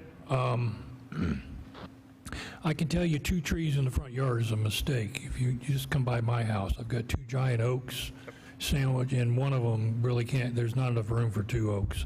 But what I wanted to ask you, there used to be FHA, VA, they used to have requirements. And what sticks in my mind is that an FHA or VA loan required a shade tree in the front yard. Do we know if that? I don't, and they may, and this would be my answer whether they do or not. If they require it for that kind of a loan, then I'm sure the builder's going to go, you got an FHA loan? We'll get you a shade tree. The question that I think staff has been asking ourselves is, because some type of loans may require it, do we really want to require it for everybody?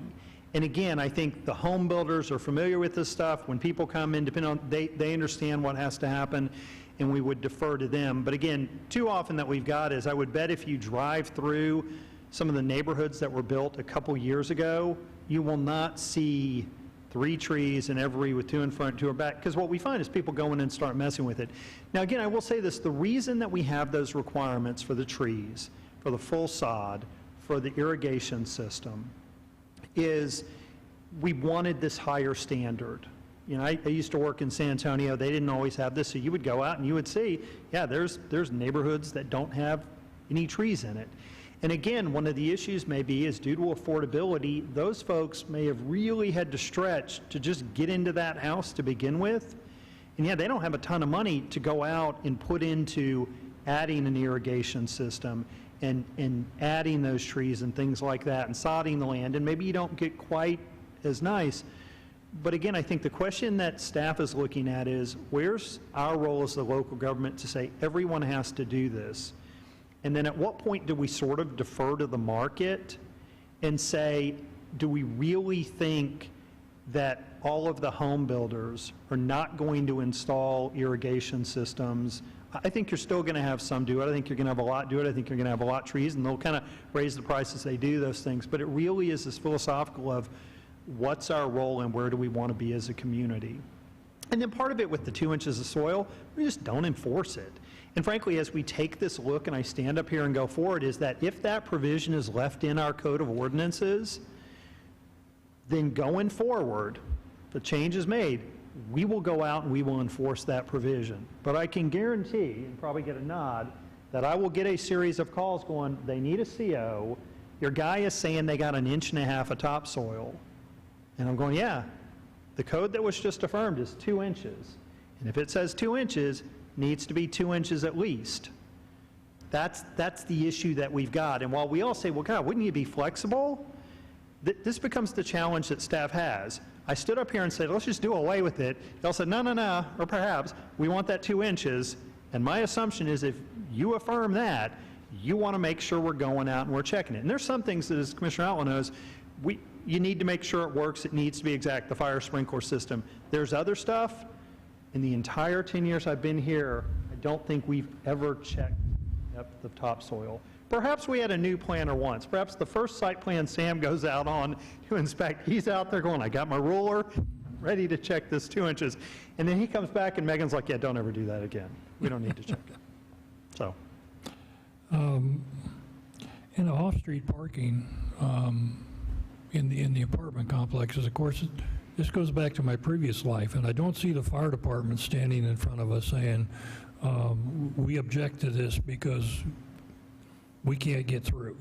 And I like to think that city management, for instance, I meant to ask and I didn't, the PDD that proposed site plan, I have to assume the fire department, EMS, or whoever looked at it and they were okay with it. Because yeah, I will tell you, I don't recall the fire department providing comments on number of parking spaces. Well, no. And I mean that, and I only say that to say you're right. Their concern is going to be fire lanes and access. Yes. And I think there is certainly an issue if we drop down too low and we get too many people, too low parking, and we get people parking in fire lanes. That's where their concern would be. And that's what I was trying to say, Brian, that if it was a real issue to where we were impeding emergency response, you certainly would hear it. Mm-hmm.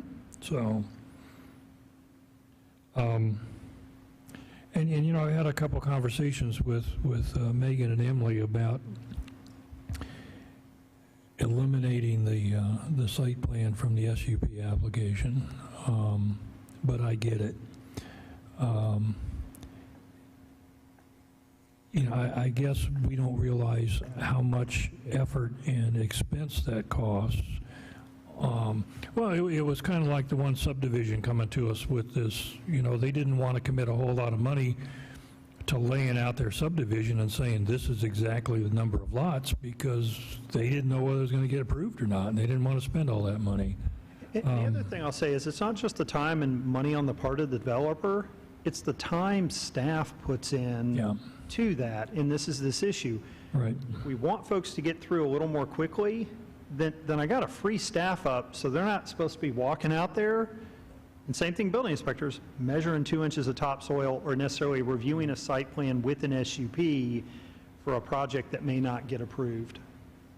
So personally, getting getting to landscaping, I think it's somewhere between these two. Yeah, I think so too. I think one's an extreme that I didn't think it necessarily, but for me it becomes a bookend. Part of the problem is change is hard, okay, especially for old people. You know, we're kind of set in our ways, and I get it. There's a lot of stuff in the current code. You know, why are we telling everybody they have to do that? There's a lot of things I look at and I come back to, because sometimes I think the city overreaches, and what I fall back on is, does it affect the health, safety, well-being of our residents? Those are the kinds of things that we truly should be regulating. So making somebody plant a tree in their front yard, does that make me, you know, how does that affect me? So, you know, I'm almost here, okay? Yeah, and I think, and again, we weren't necessarily expecting to act tonight, but I think there's some stuff to go back and sort of chew on, because the reality is, you know, those builders to try to get that CO and get the house done, you guys mean it, they're sticking that tree in the front yard and the two in the backyard in the end of the last week of July when it's 104 degrees out. And again, if it's a new homeowner, they're trying to figure out their sprinkler system, trying to figure out everything works. How many of those, what percentage of those do you think really survive 6 months later and didn't just die? It's a fair number. So, you know, not a right or wrong answer on any of this stuff.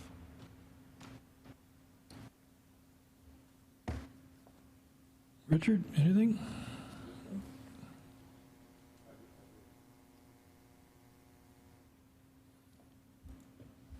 Okay, back on the parking thing. Yep.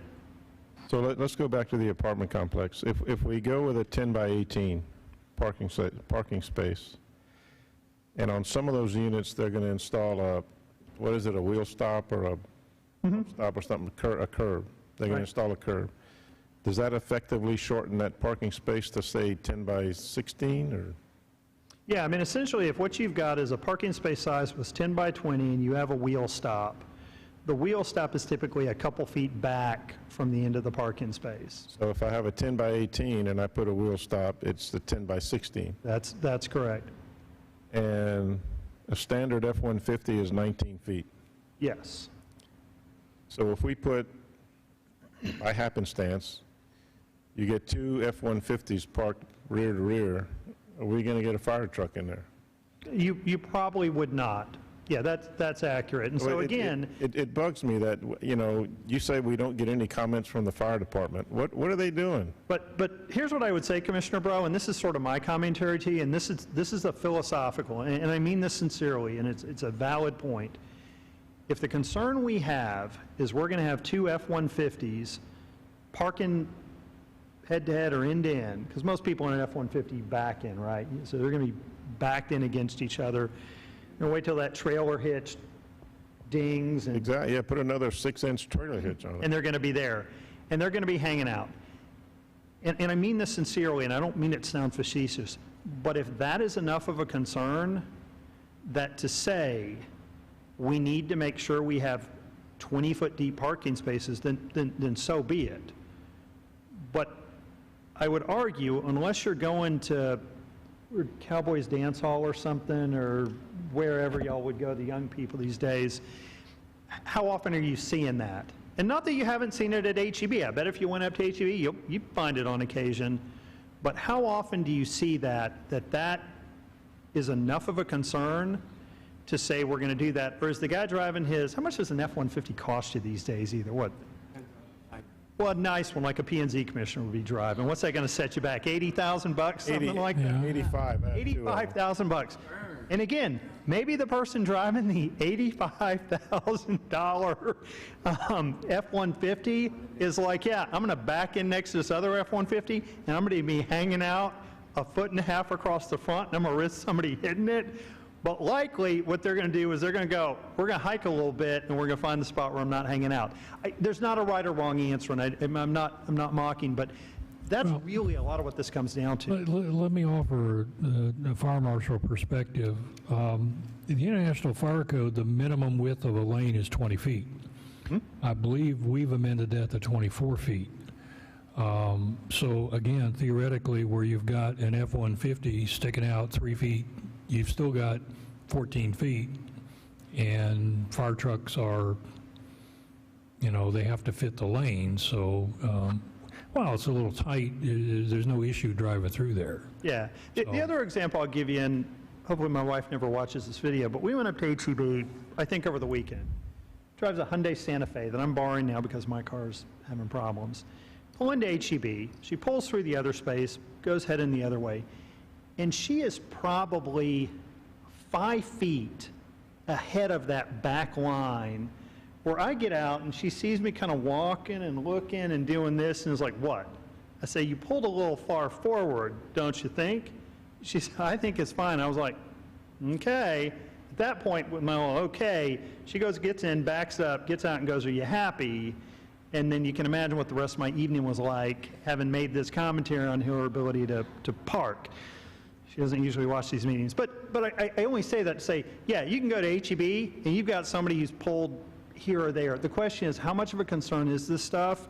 And is that the best solution? Or do we come back and say, look, let's modify that fire lane width, potentially, and now we've accounted for a little bit of overhang, and that's more cost effective in terms of how much land is eaten up going forward. And don't get me wrong, I get it. I think if you ask our residents, they'll tell you, we love 10 by 20. But we're not looking to modify, we're looking to just modify the number of spaces. Yeah, but you're kind of adding to the discussion, because a lot of these parking spaces are drawn up by engineers with calipers and all kinds of other stuff. People don't park that way. So if we're shrinking the parking spaces, you know how people park. Mm-hmm. Especially on a Friday night when they're coming home from Cowboys Dance Hall, they don't park quite right. We're making the, I just think we're making no, they're swinging through Taco Cabana again. I just think we're making the problem worse. And fair enough. And when you talk about the city wanting to change UDC requirements, for whatever reason the requirements are in there, they've been in there a long time. And the constitution of this commission has changed a lot. But to say we need to delete these things because we never check them, that's the wrong reason to be deleting requirements in the city. Sure. Just because I don't check it doesn't mean it's not a good requirement. Don't disagree with you. So we need to argue, is it a good requirement or not? And if it is, well then, damn it, city, go out and check it. If you have to hire another inspector, go hire another inspector. But to say we need to cut down from 11 pages to 3 because we don't have time to do our job, Commissioner, that's again, the wrong reason. Draft 1 retains that requirement for soil depth. Draft 2 takes it out. And you heard me say this, if when you approve something and it goes on and is approved by council, if you've decided and council concurs that 2 inches is important, you heard me say earlier, we will then begin enforcing that. You're right. Just because we don't do it isn't a good reason to take it out. My point was simply, when you look and you compare this change, if you're kind of going, I don't know, Brian, you're taking out this 2 inches of soil, you're making everybody do that now. All it is to point out, we're not making anybody do it now. They're doing what they're doing. It's not a reason to take it out, but you just need not, I didn't want you to misassume or incorrectly assume that, yeah, we are enforcing that provision. We're taking it out because we're not doing it. We're taking it out because we're not doing it and it hasn't been a problem. And so It's a problem when I get less than 2 inches of soil in my front yard, and I sign the certificate of occupancy, and 6 months later, my yard's dead because I don't have any soil in it. Sure. Yeah, it's a problem. And now the onus is on me to write a check to get my yard fixed, when it should have been an onus on the builder to do it right in the first place. And that would, Commissioner, be that argument, and I would certainly, if that's how you feel, and I'm not saying you're wrong, you're really not. That would be a reason for this commission to say, we want to leave the 2 inches in, and we want you to enforce it, because we want that to happen. Not saying that's wrong. We wanted to give you this perspective and see where you needed to be. Much the same way if you say, I want you to have 3 trees at every residential home. There's nothing wrong with it. I will say, as written, it's very confusing, and I feel for the developers and people that have to abide by the way it's written. But I myself want more time to study this and figure out what we're leaving and what we're taking out, because I don't need 15 pages thrown on me at 8 o'clock at night and say... I agree, Commissioner. That's why I said on the front end again, I don't think you're going to act on this. Don't expect you to. We want to hand you a walk through it, let you go take it home, chew on it, read it, have a look at it, look around the community. But I think what we're trying to get is some philosophical, and this conversation is helpful. And any time a developer comes up and says, you know, you have too many requirements, I don't like all these, it's kind of sketchy, because they're just looking to save a buck and make more profit, for the most part, because we've said before, a developer's job is to make money. And I agree with that. If I was a developer, I'd want to make as much as I could. But, you know, and like the, well, back on the parking thing, we have apartment developers coming in saying, you know, you're requiring too many parking spaces. Well, I don't have anything to base that on. Sure. As a commissioner up here, I don't have anything to base that on. So the apartment complexes we have now in Schertz, is the parking space adequate, or is it too much and wasted, or is it not enough? I don't know. I'd like more information to base my decision, other than a developer coming in and said, in downtown San Antonio, we don't put so many parking spaces. I grant you, they probably don't. Happy to have that. And that's the stuff I think we wanted to hear from you, is what information you needed from us to make that decision. I want to compare it to something, because Sure. Take the complex we talked about on 1518. If they run out of parking places in a gated community on a major highway, where do you go? Over here across the street, if they run out of parking places, they can park all over the place. They can park in Clemens, they can park in the library, they can park anywhere. If I'm in a gated community and I run out of parking spaces, where do I go? You don't have any place to go. There's no side street on 1518. I need some kind of comparison, some kind of... We're happy to provide that, Commissioner. So what we'll do is we'll come back and we'll give you a comparison of what the cities around us require. And then again, we'll get you what the ITE manual requires. We'll get you what the planner's parking guide requires. We'll get you all of that information. This is what we're looking to, is get a feel from you where you are. And certainly, again, I think it's helpful for us to know if the initial view is we're skeptical of making changes unless we can demonstrate definitively it's going to be okay. That's certainly a perfectly fine philosophy to take. That helps shape what we do going forward. And I mean that sincerely.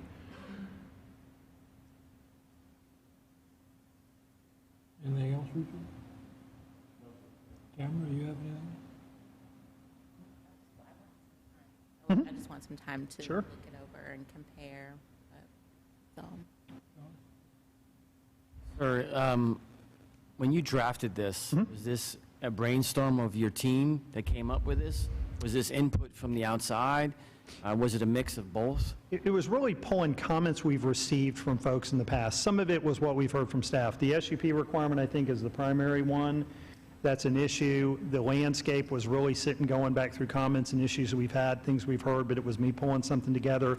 And again, the idea was I'm going to try to bookend you on one end of here's a minimum, here's a bit of a cleanup. And again, spend time with it, but there wasn't a lot of focus necessarily on, yeah, that option one seems horrible. We've talked about flexibility. We've had conversations from this commissioner, why are you requiring to do that? Because this code, and you see the current, it has no flexibility in there for staff.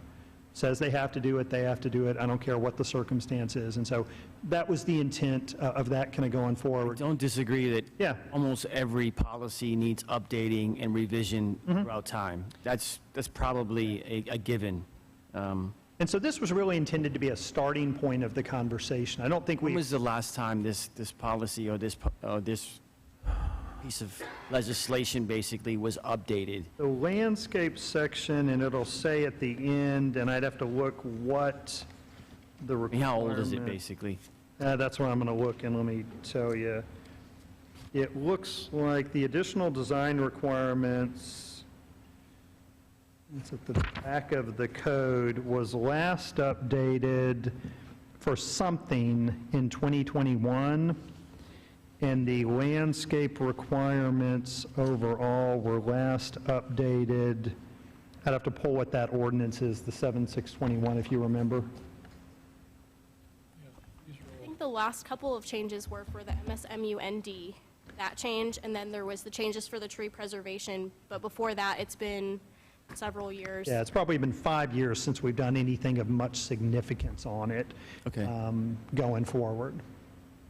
And the only thing, listening to your whole thing, the only thing that popped in my head is, you kept talking about how many trees and where to put them, and for me, it was more of, well, depending on how big the lot is, should really dictate how many trees you put on it.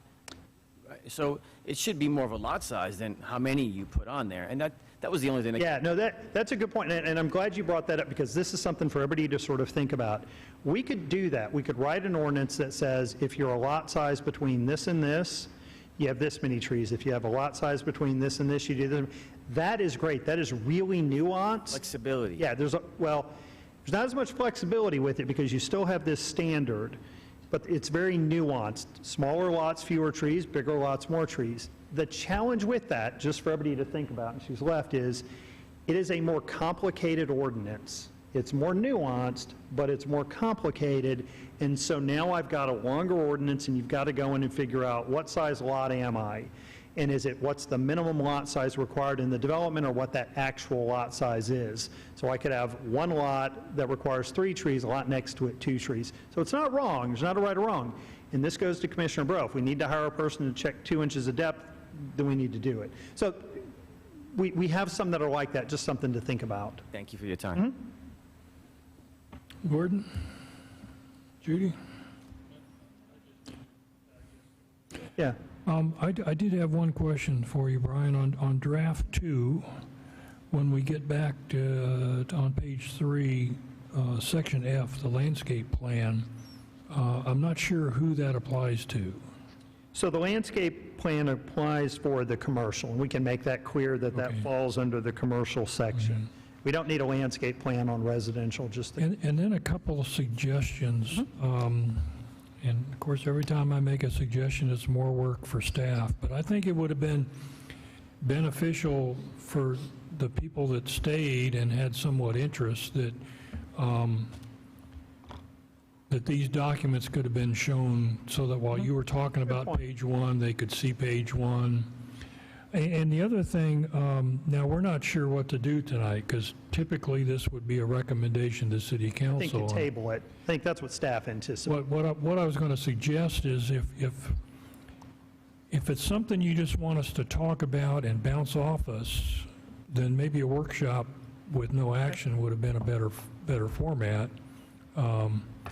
So I'm not sure how to handle this now. I think we're all agreed what we'd like to do is spend some time with it. Maybe you guys take our suggestions and look at it again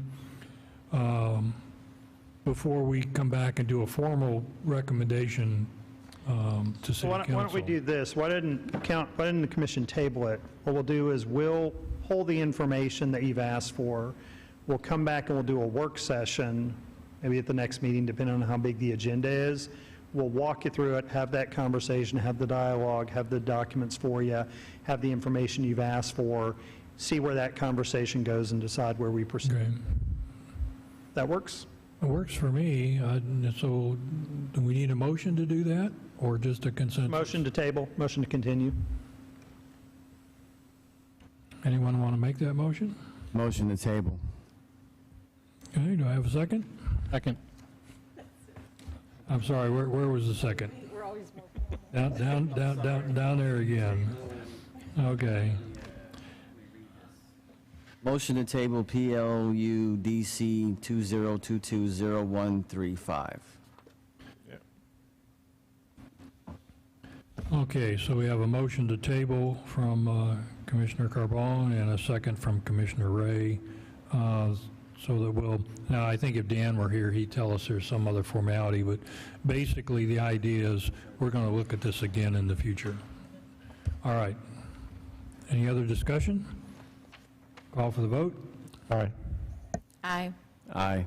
Aye. Aye. Aye. 6 ayes, none opposed. That motion passes. Item 6, workshop and discussion, a presentation and discussion regarding City View. Good evening, Commissioners. Emily Delgado, Senior Planner. Very excited to talk about City View with y'all tonight.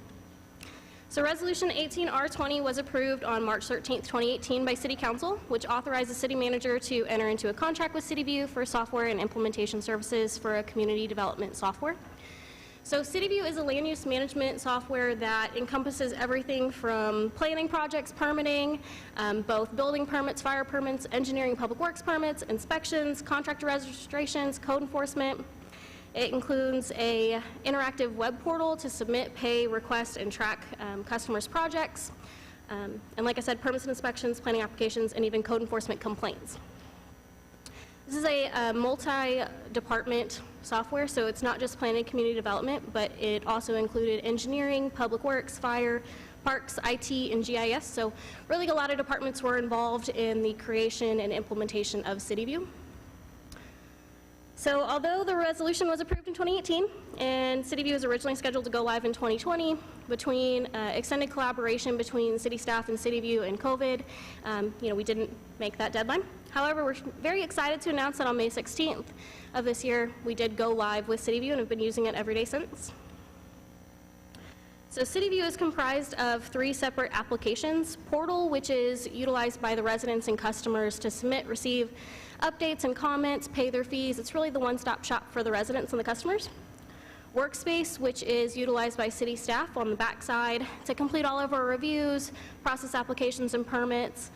And then mobile, which is utilized by field staff on their tablets or surfaces to complete inspections. So the first thing I want to do is go through the City View portal.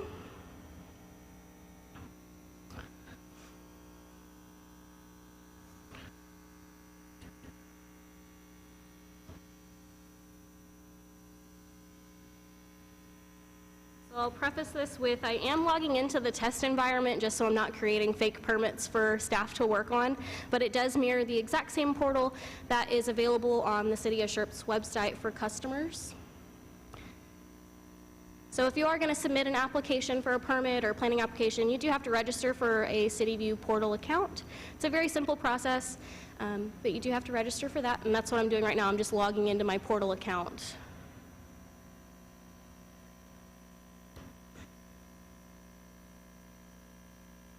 Everybody cross your fingers.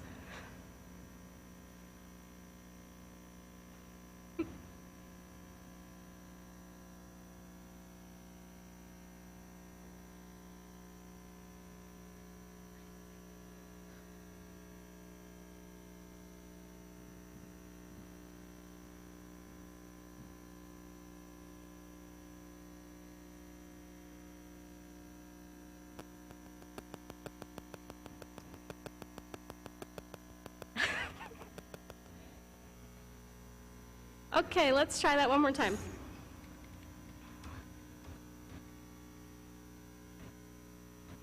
It's like an iPhone rollout. I will say that this only happens on the test environment. The test environment likes to give me problems. So let me go to the portal home. So this is the City of Schertz City View portal home. It is Like I said, Portal is that one-stop shop for the customer, so we try to make it as easy as possible for them when they go to Portal to know kind of which buttons they need to click. So we've separated the different permit applications by the respective department, so that's why you see building, fire and health, engineering, public works. That way the customer is not having to sort through this really long list of permits if they know they specifically just need that fire permit. This is also where residents can come and submit a new code enforcement complaint. So say they notice a violation, a potential violation in their neighborhood, they can log on to Portal and submit a complaint. The one thing I do want to note about code enforcement, you don't actually have to create that account. You could submit a code enforcement complaint anonymously if you wanted to.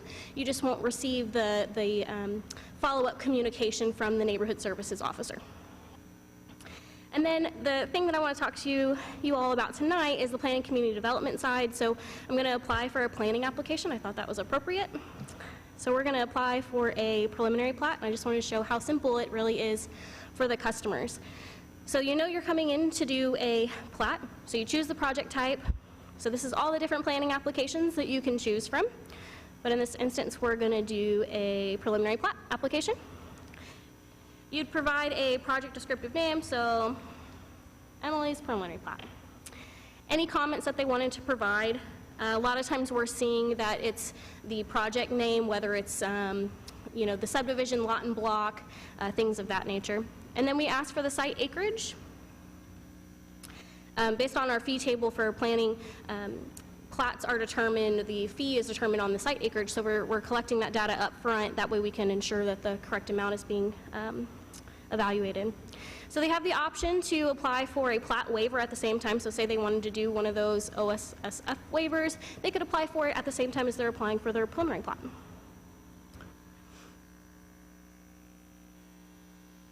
The next thing is we're going to ask for the location. They have a couple of different options here. If they know the specific address, they can just type it in and select it. If they don't know that, they can do the find locations near me and actually utilize a map functionality, or if you just can't find the address at all, on the planning side, a lot of times the plats don't have an address yet. They can type in the county appraisal district property identification number as well.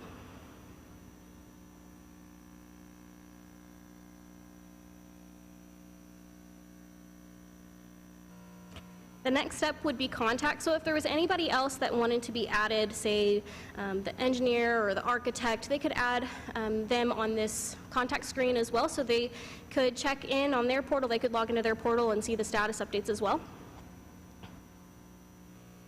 Next is the upload files. So every different type of planning application or permit, we've specifically laid out what submittal items are required for us to do the reviews. So we have that identified here, which documents need to be submitted, trying to assist the customer to provide all the documentation up front.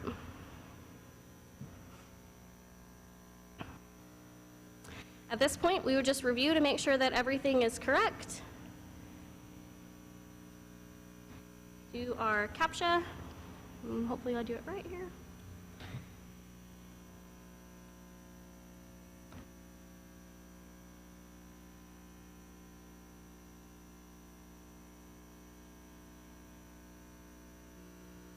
And just like that, we've submitted an entirely new preliminary plat application. That's simple. As soon as I hit submit and we get this, finalized submitted screen, it's already in Workspace for city staff to start the review on. So before we leave Portal and go to Workspace, I want to show one more thing. So on my items, as I'm logged in, I can look at all of the different building permit applications I've submitted through Portal. The customer would be able to do this as well. So they can see, this permit that I submitted for a temporary building, its submittal's incomplete. It's giving me the option to upload those submittals and identify what documents need to be done. I can see these next two are in plan check, meaning that city staff is working on it. They're checking the plans, making sure that we've received everything. Ready for issuance is telling me, oh, it's ready, I can pay my fees so I can get that building permit, or permits issued. I can log in, I can select this permit, see my permits issued, and I can even schedule my inspections from this screen as well. We previously didn't have a way for a customer to be able to log in and see the status of their permit or their application themselves. They'd call or email, and a lot of times the customer wants to be able to do that themselves. They want to be able to quickly look, see what the status is, and be able to move on. The other thing that in Portal, they can go to that application and they can see the red lines, they can see our comment letters, the back and forth. So if the property owner is on this and they want to see what information did my engineer provide, what were the comments back, they can get on their Portal account and see all those documents as well and be more informed about their project. So from there, we're going to go to Workspace, which again is that the staff side. But before I do that, I want to just copy that permit number so y'all can see it.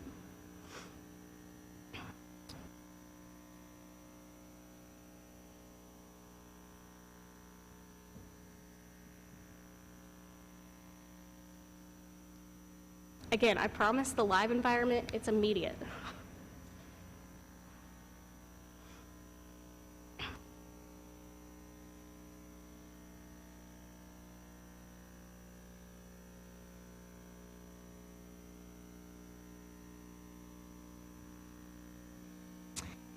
Okay, so this is our CityView Workspace dashboard. So a couple things that I want to talk about on this screen. So the dashboard is really the main hub for staff. It provides our due dates, to-do list, increased reporting capabilities out of Workspace that we didn't previously have. We have different features like the map functionality. We can see how many permits are in different statuses. Same thing with planning. It's really just kind of that quick glance of what do we need to do, where the project status is. So I'm just going to search for that planning application. This is that planning preliminary plat that we just submitted. So you can see it's already in here. It's taken the information that I submitted in Portal, transported it into Workspace for staff to do. And we already have that first activity, which on a planning application is to assign a planner. So these little boxes down here are activities, and it really guides staff on what the next step is. So not only is it increased productivity because we're not manually having to enter all of this data anymore, it's being collected from the customer and straight generated into Workspace, but it's also providing that guide and the to-do list and the due dates to ensure that staff is meeting our milestones and knowing the next step. It's also providing a lot more transparency in terms of the documents that are submitted, exactly when the activities, when reviews were done, how long reviews took, all of that. So I wanted to kind of show one other feature in Workspace before we move on. And I'm actually going to go into a code enforcement case for this.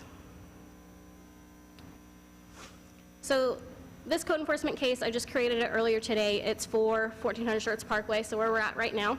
And based off of spatial queries through our GIS department, it knows that because we're at 1400 Schertz Parkway, that's Jerry's, one of our neighborhood services staff members. This is his district, so it automatically knows you're in this part of the city, it's assigned to that staff member, and is already on his to-do list to do the inspection to start his code enforcement case.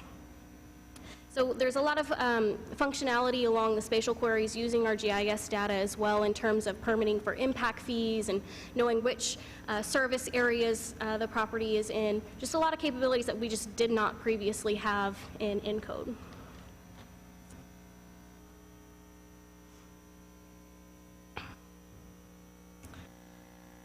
So the kind of the last application is CityView Mobile. It's really a scaled down version of Workspace to try to make it much more user-friendly on the tablets for our inspectors. So again, this is really primarily used for our inspectors out in the field.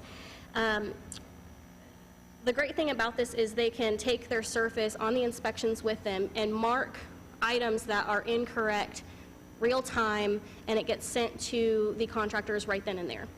Before CityView, they typically had a paper copy of the inspections that they were doing that day. They would note down what was incorrect, would have to come back to the office, type that all out, and then it would get sent out. to the contractor for corrections. So quite a bit of increased capability and functionality there, and just being able to do more of the inspections and corrections real time. So some quick stats since go live. This is as of this morning. So just a couple of our different permits. Roof permits, right now we have 136 that have been issued or ready to issue, and then another 123 that have been closed out. So that means we issued the permit, we did the review, we collect the fee, we issued the permit, and all the inspections have been done and have been finalized. So same thing with plumbing permits. Issued, ready to issue 94, another 85 that have been closed out, mechanical 142, new single-family residential 67 permits that have been issued or ready for issuance, new commercial or commercial remodel an additional 26. And then as I mentioned before, it's not just for building permits, so fire-based permits are burn, fire alarm, fire sprinkler. They've reviewed and issued 26 permits already. Engineering and public works-based permits, so clearing, grading, public infrastructure, and right-of-way, another 35. And then on the planning side, between certifications and formal applications, we've done 104 since go live. So I will say, on the planning side and the large commercial, we did, in May on go live, we worked to take everything that we had in our existing systems that were longer-term projects and transitioned them into CityView for the customer so they could get this increased functionality just like if it was a new project. So some key takeaways since go live. Prior to CityView, building permits was utilizing multiple different softwares, so Encode, WebQA, SharePoint, Planner, and they had to use all of those just to basically get the functionality and job done. So now permits and inspections is utilizing only CityView, which has decreased the processing and intake time of permits. And then by only needing that one software, we have found that there's increased time for customer service. So say our permit techs, rather than having to manually input data into Encode, they can spend that time, cranking out more permits, answering more phone calls, helping customers at the front counter, all of that. Another huge takeaway is that CityView offers transparency for the residents and customers that we just previously did not have. We didn't have the capability for a customer to see and know where their status was at any time.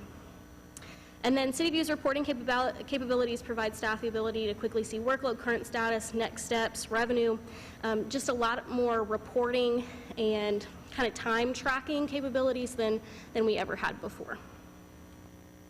So with that, any questions? Anything I can show y'all? Anyone? I do. Is there anything in here for a commissioner to use or utilize? Not a citizen, but as a commissioner. I want to know if I need to get in here or not. If the answer is no, I'm not going to get in it. I would say not something that I can think of off the top of my head, but I would think as a resident, you may use the code enforcement portion. Oh, sure, as a resident, yeah. As a resident, you definitely could utilize it in the future, but nothing off the top of my head that I can think of. Okay, thanks.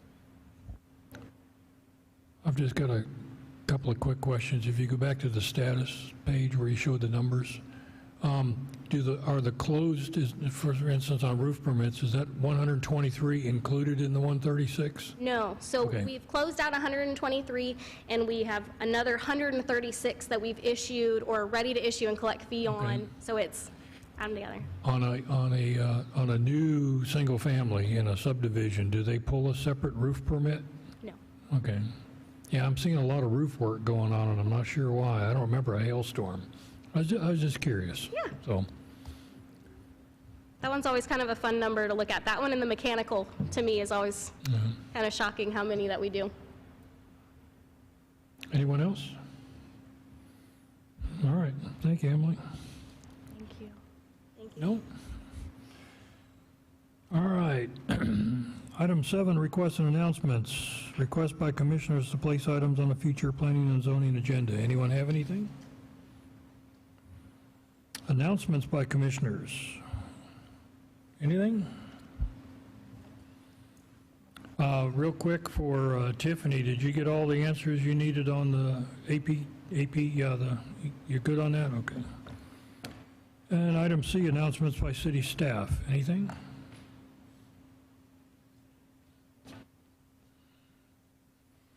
So we did have one approved site plan for Building Hope Charter School, which is located off of Fairlawn Avenue.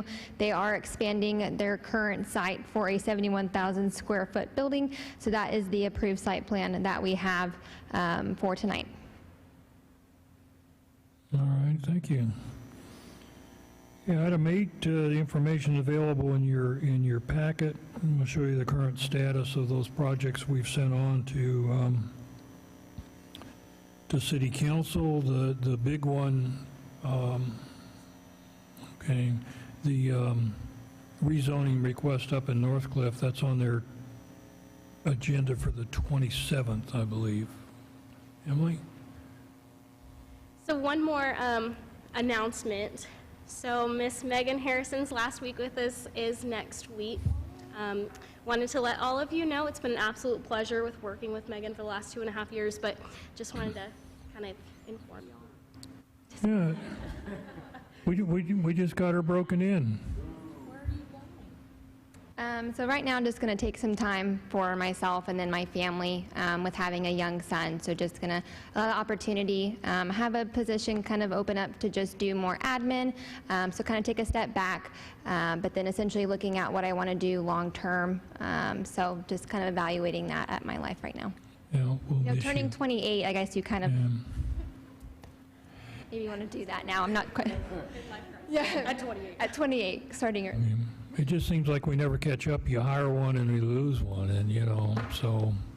But thank you. He's in great hands. It's been an absolute pleasure to work with Emily, as well as Lisa, and then as well as Brian, and then Sam in the last 2 months. It's been an absolute pleasure. Didn't realize how much you would learn in 2.5 years, and then of course being with the Planning and Zoning Commission, City Council.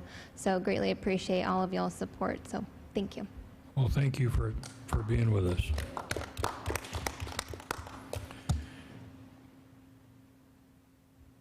Okay. All right, there being no further business for this meeting, this meeting's adjourned.